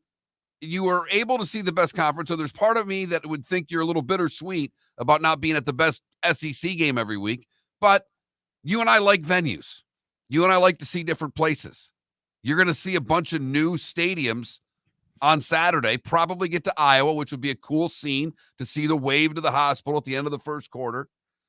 I would guess you're going to get out west a few times, and Oregon's atmosphere is pretty damn good. Husky Stadium is apparently beautiful with the mountains in the back. There's a date in October, Michigan at Washington, which looks like it's got our name on it. I can't wait. Everything you've said, I'm totally on board for. The only thing, 18 years, I was lucky enough, Gary's dragged me with him in the SEC. And I'm not just saying this because it was our time in the conference. I really do believe 20, 30, 40, 50 years from now, when they write books, they're going to look back and they may start with Nick and LSU in 03. Okay, but I think they're going to start with Urban and Tebow in 06. And they're going to say that next 17, 18 years was the golden age of SEC football. I really do think they're going to say that. And then, oh, by the way, Nick leaves at the same time that CBS has shown the door also. I would have liked to have had 1 year of Oklahoma, Texas. I'm not going to lie. Would have loved to have never been to Austin. I've been to Norman, haven't been to Austin. Would have loved to have done a Texas game. But you're right, Mark. I've never done a game from the shoe. I mean, been to the Big House, been to Beaver Stadium. But what you said, would love to see Kinnick. Okay, haven't been to Wisconsin in 30 years. 94. Brand is such a great place to see a football game. And I haven't been in 30 years. I'm actually very excited. And like you mentioned, Oregon, Washington, it'll be strange as heck that this will be a Big Ten conference game, but I so hope we get at least one of each. Oh, I'm guessing you will. Now, the weird thing is I've done NFL in the LA Coliseum. I've never done USC in the LA Coliseum. So now you get to do the important team. Right, the one with more people. The one that they care about. Exactly, the one with more people at the games, better atmosphere, correct. That was one yesterday. We're talking about what team could get up and move. Someone did text the LA Chargers, and no one would know. For an NFL team, that's a very factual statement. If they had hired the football equivalent of Mark Pope, like Kentucky just did for men's basketball, that franchise could get up and leave. I think we're all kind of curious how the next 3 to 4 years are going to go with Harbaugh. We are, but are they in LA? That's the ultimate question. I mean, because yes, as NFL fans, we are. I just don't know if they are, if you know what I mean. Yeah, I don't know if they are either. But what if LeBron leaves the Lakers, the Chargers have a chance? They do. So apparently Spieth just made a 9 on 15. A 9. He can make travel plans to head home. Yeah, I think so. Later today. Yeah. Former champion, too. He's got a great record there. Not 2024.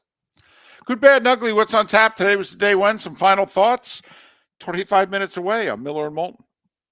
Visit Jason and Todd at the Diamond District. Are you ready for an event like no other? Join Jason and Todd at the Diamond District this weekend for their exclusive estate buying and selling event. It's time to dust off the old jewelry and dig out those fine timepieces you no longer wear. The Diamond District will pay top dollar for your unwanted treasures. Why let your valuable pieces gather dust when they could be putting cash in your pocket? That's not all. For those looking for exquisite jewelry at unbeatable prices, the Diamond District has you covered with a stunning selection of estate jewelry, meticulously curated and priced to sell. From dazzling diamonds and exotic gemstones to timeless Rolex watches, you'll find the perfect piece to elevate your style. Join the Diamond District this weekend for their estate buying and selling event, where they pay more for your jewelry and fine timepieces and sell for less. Don't miss out. Jason and Todd are in the store nearly every day and look forward to shaking your hand and welcoming you to their Diamond District family. At the Diamond District. Located on the East Trail, locally owned Naples Tiki Bar and Grill is an outdoor eatery next to the Hitching Post Shopping Center. Island-inspired food with a true tiki theme. The best place in Naples to enjoy the beautiful weather in Southwest Florida.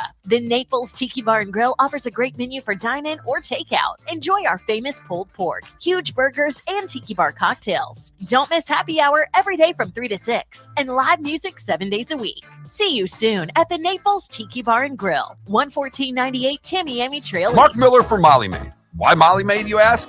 Trust. Moulton was a customer for 15 years. Affordability.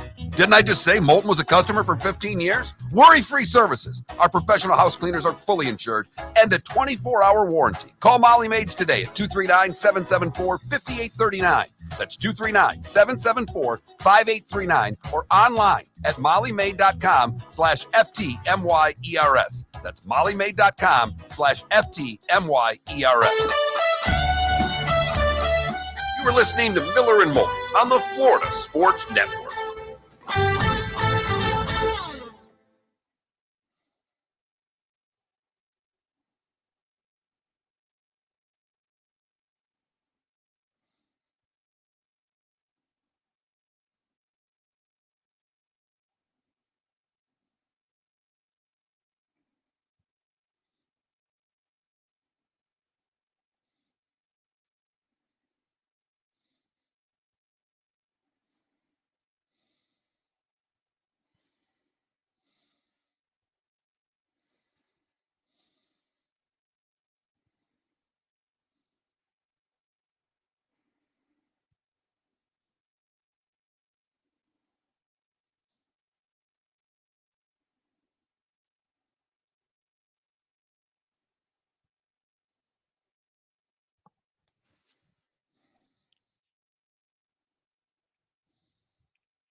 I missed this yesterday. I didn't realize what Rom said on the AT&T yesterday. Eh.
And before the end of the show, I will tell you about each of those occasions.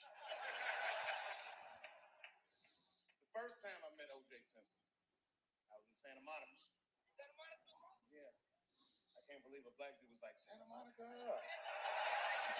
He was the last niggas I expected to say that.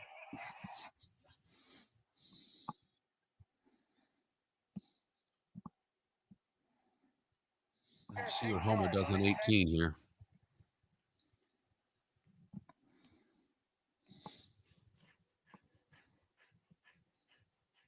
No, he hit it in the trap on 18. Where's the pin? He's got a lot of room. He's in the trap on the right, pins on the left. So he's got, I mean, Yeah. it's Pin's back left, isn't it?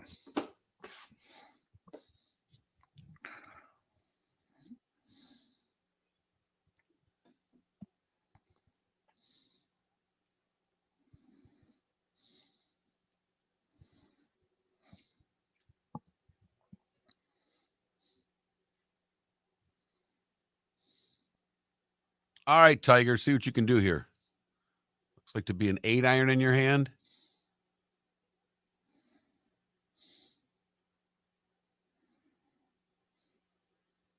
You just hit it in the, no, you might be on the green. No, that's in the trap too.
Welcome to the bonus hour, brought to you by Jason and Todd at the Diamond District. And now, here's Mark Miller and David Moulton.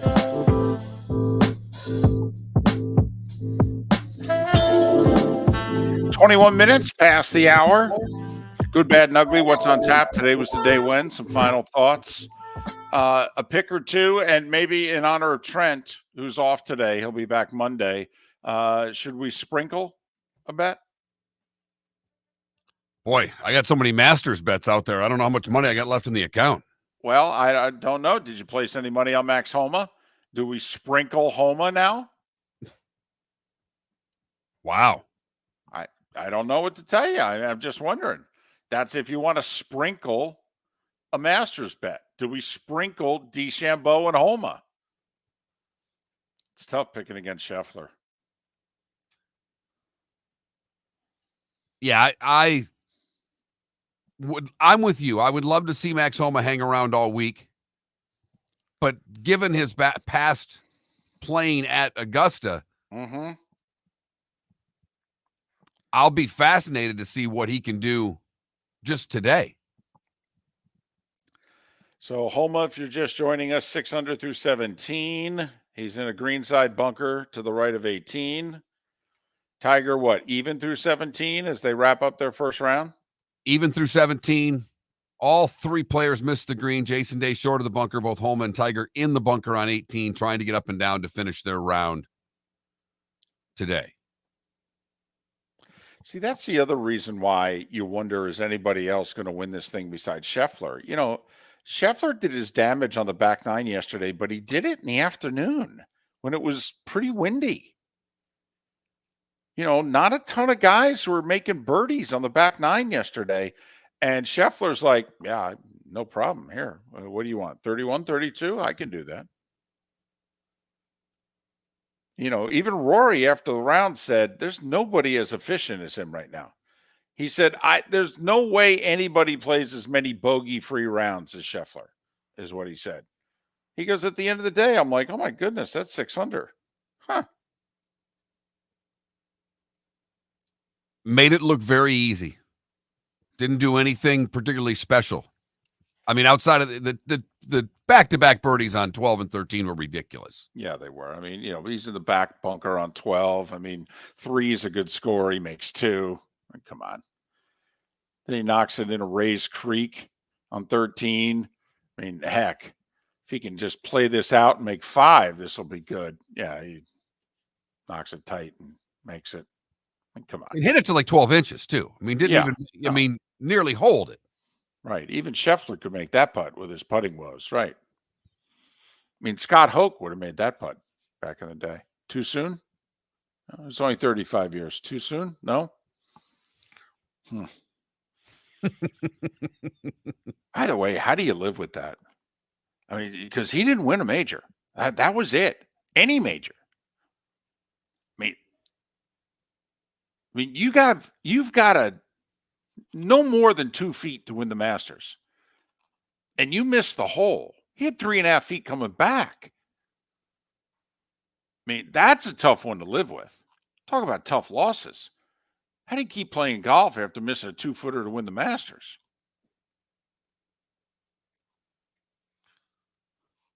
Both Tiger and Homa didn't do anything special out of the trap for what it's worth. Tiger's got about 12 feet for his par. Homa's got about 8. Now, I will say, you know, if Tiger makes bogey and shoots 73, I mean, the cut line right now is right around 1-2 over.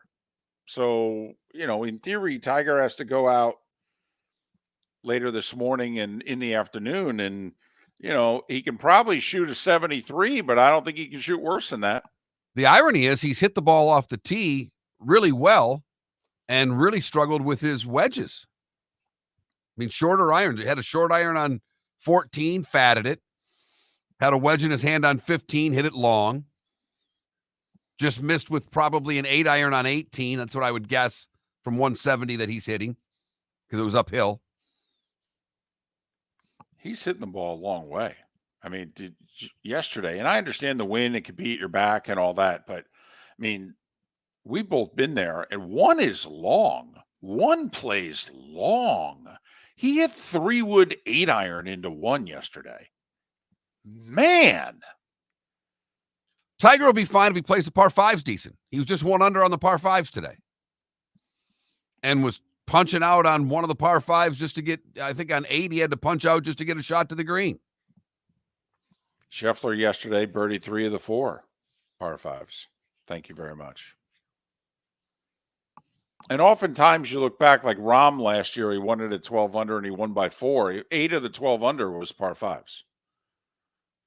I mean, guys have won this tournament by basically doing all their birdieing and eagles on the par 5s and playing the rest of the course 2 under. Well, even when Zach Johnson won it, he was terrific on the par 5s and never went for one of the par 5s. Right. Laid up on all of them and had ridiculous numbers on him because his wedge game was so good that year. That was also the year that it was cold. Course played hard. You know, Zach won at like what, even 1 over, something like that. I mean, that was a strange year. But good looking leaderboard though right now. I mean, DeChambeau, Scheffler, Homa. All right, cool. Tiger and Phil right now in contention to make the cut. Great. Let's go. Haven't heard anything about Koepka today. He was even through 11 when he resumed his round. The last time they showed him, he was 2 over. Ooh. So he's gone the other way. They just showed him hit a bunker shot close, but he is 2 over through 17. He's got to play the 18th as well. He's in the group behind Tiger. Not good. And I'm telling you, if it was just DeChambeau and Homa at the top of the leaderboard, but once Scheffler posted 66, I'm sorry, you're like, oh, blank. Because at the very least, you're thinking, well, he ain't going to go backwards, right? I mean, come on. So you're going to play the next 3 rounds over par? No. Will he play a round of the next 3 over par? I don't know. He's only played like 1 round this year on tour, not under par, and that was because he missed a short putt on 18, or else he would have been under par in that round. So that's the other thing. I mean, that's why Scheffler posting the 66. You're like, oh man, he puts 370s on top of that. That's 12 under. Tiger missed his par putt, so he will shoot 1 over 73 for his opening round. 2 over coming back on the course this morning. So not what Tiger was hoping for with a par 5 among the holes that he played this morning. You figured Tiger might get out even, hopefully 1 under on those 5 holes, but not so much. Unless you do the streaming, are you going to see any Tiger today? Because they tee back off here in like 30 minutes, don't you? No, we won't. So he won't make ESPN today. Yeah.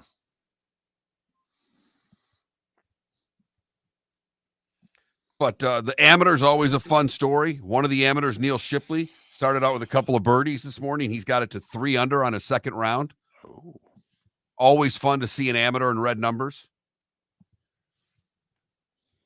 Just to see who they play with on Saturday and how badly they fall apart if they can make the cut. Listen, I just think it's cool if any of them make the cut.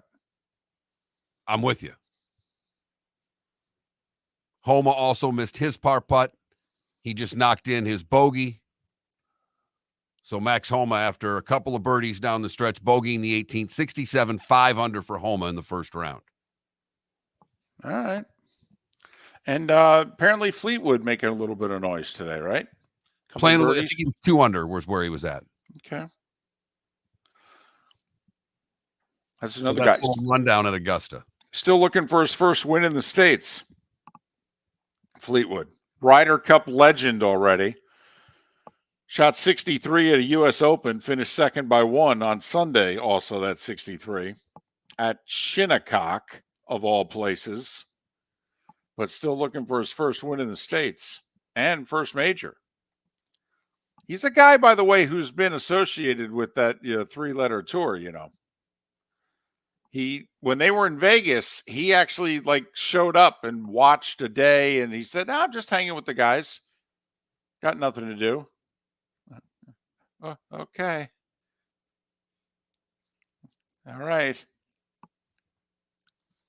Miller and Moulton. Good, bad, and ugly. What's on tap? Today was the day when. Couple of thoughts, a sprinkle. It's all next. Jason and Todd at the Diamond District. Are you ready for an event like no other? Join Jason and Todd at the Diamond District this weekend for their exclusive estate buying and selling event. It's time to dust off the old jewelry and dig out those fine timepieces you no longer wear. The Diamond District will pay top dollar for your unwanted treasures. Why let your valuable pieces gather dust when they could be putting cash in your pocket? That's not all. For those looking for exquisite jewelry at unbeatable prices, the Diamond District has you covered with a stunning selection of estate jewelry, meticulously curated and priced to sell. From dazzling diamonds and exotic gemstones to timeless Rolex watches, you'll find the perfect piece to elevate your style. Join the Diamond District this weekend for their estate buying and selling event, where they pay more for your jewelry and fine timepieces and sell for less. Don't miss out. Jason and Todd are in the store nearly every day and look forward to shaking your hand and welcoming you to their Diamond District family. At the Diamond District. Mark Miller for Molly Maid. Why Molly Maid, you ask? Trust. Moulton was a customer for 15 years. Affordability. Didn't I just say Moulton was a customer for 15 years? Worry-free services. Our professional house cleaners are fully insured and a 24-hour warranty. Call Molly Maids today at 239-774-5839. That's 239-774-5839 or online at mollymaid.com/FTMYERS. That's mollymaid.com/FTMYERS. Hello, friends and family of Southwest Florida. Are you looking to tap into the electric vehicle market? Well, look no further, because we here at Southwest Florida Golf Carts have just what you need. E-bikes, golf carts, LSVs, scooters, and more. Come down and talk with one of our experienced sales reps, have a soda and a smile, and you could be cruising the streets in your new EV today. Stop by the store or visit our website at flgolfcarts.com and enter for a chance to win $100 off your next purchase by answering John's monthly sports question. You were listening to Miller and Moulton on the Florida Sports Network.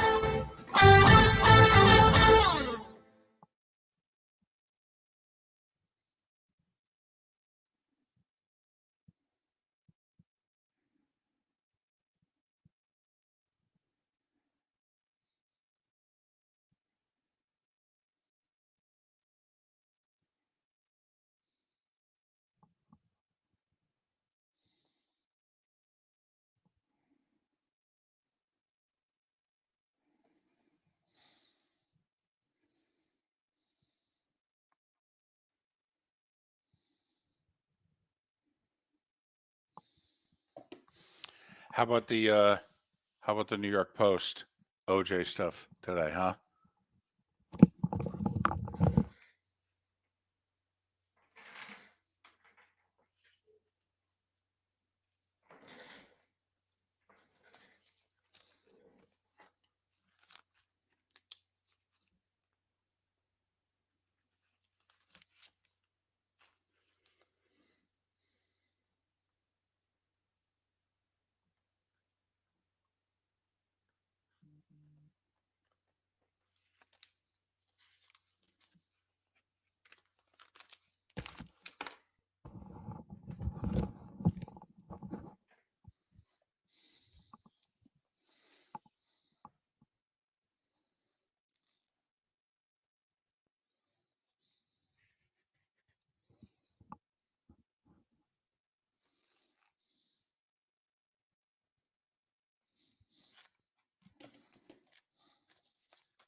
Dratherian, the headline of the Post, said real killer dead.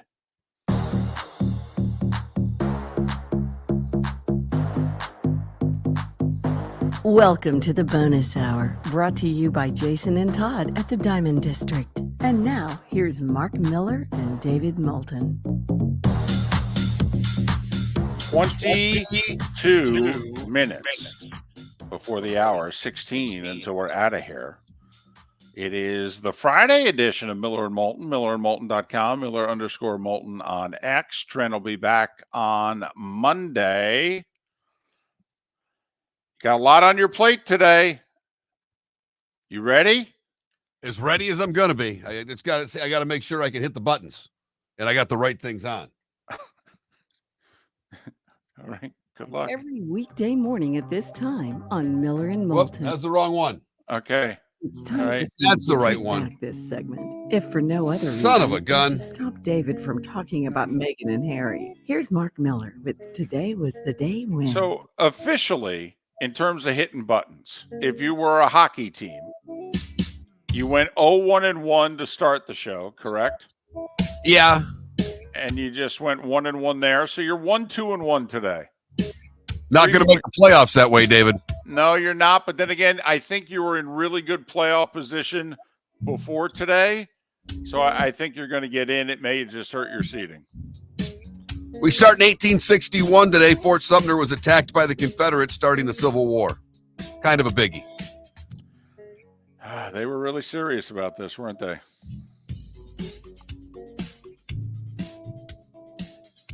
(1877), the first catcher's mask was used in a game. 1945, FDR dies in office. Truman sworn in as president. 54, Sam Snead wins his third and final Masters, beating Hogan in a playoff. Today in 1955, the polio vaccine was approved. That was a biggie. It was. Today in 61, Douglas MacArthur says no to being the commissioner of baseball. Which you have to admit, what else were you doing? You were done. I mean, He was you were retired. It's called retirement. Yeah, but I mean, how hard is the commissioner of baseball job, particularly in 61? 64, Arnie wins his fourth, beating Jack by 6. His final major, I believe. It was definitely his final Masters. I believe it's his final major.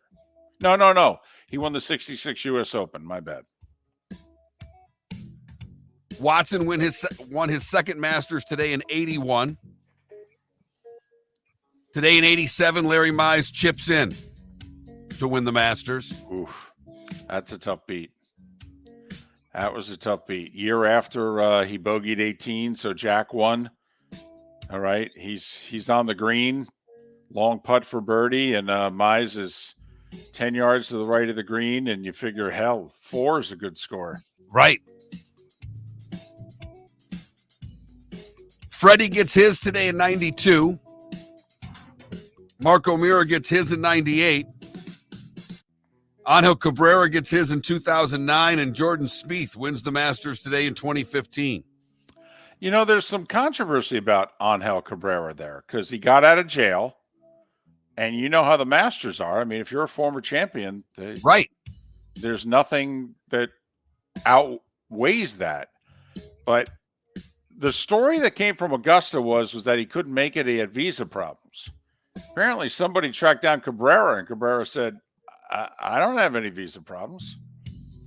So the thinking now is that maybe Augusta said, yeah, you've only been out of jail a few months, and you went for domestic battery, so why don't you just stay home? We're good. David Letterman is 77 years old today. And his beard is like 20. Vince Gill is 67. Lorenzo White's 58. Shannon Doherty's 53. Claire Danes is 45. Sorry, I had a moment for Claire Danes there. Okay. Ted Ginn Jr. is 39 and Brooklyn Decker's 37. What did I miss, David? I don't think you missed anything. The two I had, it was the Civil War and FDR. So you're all over it. See, it's a big win. That was an overtime win for you right there. You've heard folks elsewhere mock Florida is gonna Florida. Well, Mark Miller sees it differently. He calls it the good, the bad, and the ugly. What you got, Mark? You can own Beer Can Island. A small Florida key known as Beer Can Island is for sale.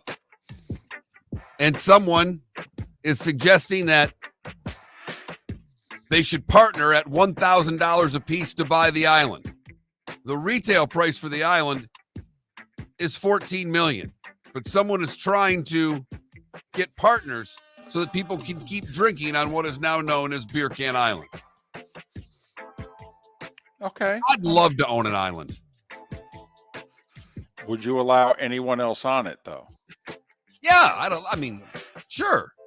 No, I don't mean to visit. I mean, like, would you actually allow someone else to build on your island? No. It's my island. I understand, but there's many an island in which there's more than one house. Right. That's because multiple people own lots on said island. I'm not buying I just want a small island for me, the family. Maybe a par 3 course. No youth soccer, though, is what I hear on your island. No youth soccer allowed. Tell you what, we'd start earlier than we start with youth softball. That's all I know. 7:30 practice on a Friday night. What are they thinking? We got a Seminole, Florida for the bad, where a 49-year-old Seminole woman told deputies she didn't realize she was driving around on 3 tires Monday. Multiple 911 calls were made that a dark gray Nissan was driving recklessly with no passenger side front tire. When they pulled her over to conduct a traffic stop, you'll never believe this, David, but they smelled alcohol. What? She admitted to drinking, but told deputies she was unaware that the tire was missing. Right. She blew a .16. That's drunk, but that's not. That's pretty twice the drunk. legal limit. Yeah. Yeah. That's a little hooked on phonics. A little bit. Finally, the ugly. On a flight from Auckland, New Zealand to Sydney, Australia, a man has been fined for urinating in a cup during a delay in deplaning after landing at the Sydney airport.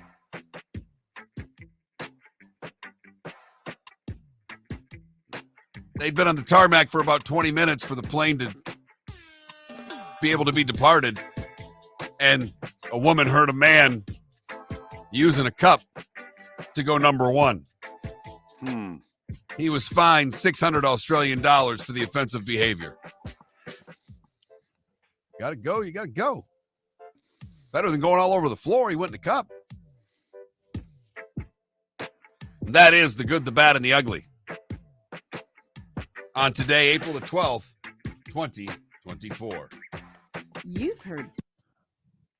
So we've got obviously the Masters all day into the early evening, 3:00 on the 4-letter network. Between now and then, you got Masters.com, Paramount, the Masters app.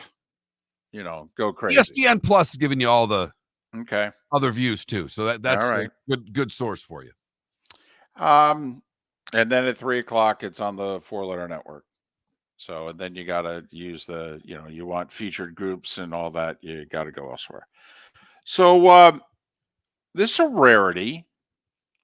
Major League Baseball and the NBA, everyone is in action tonight.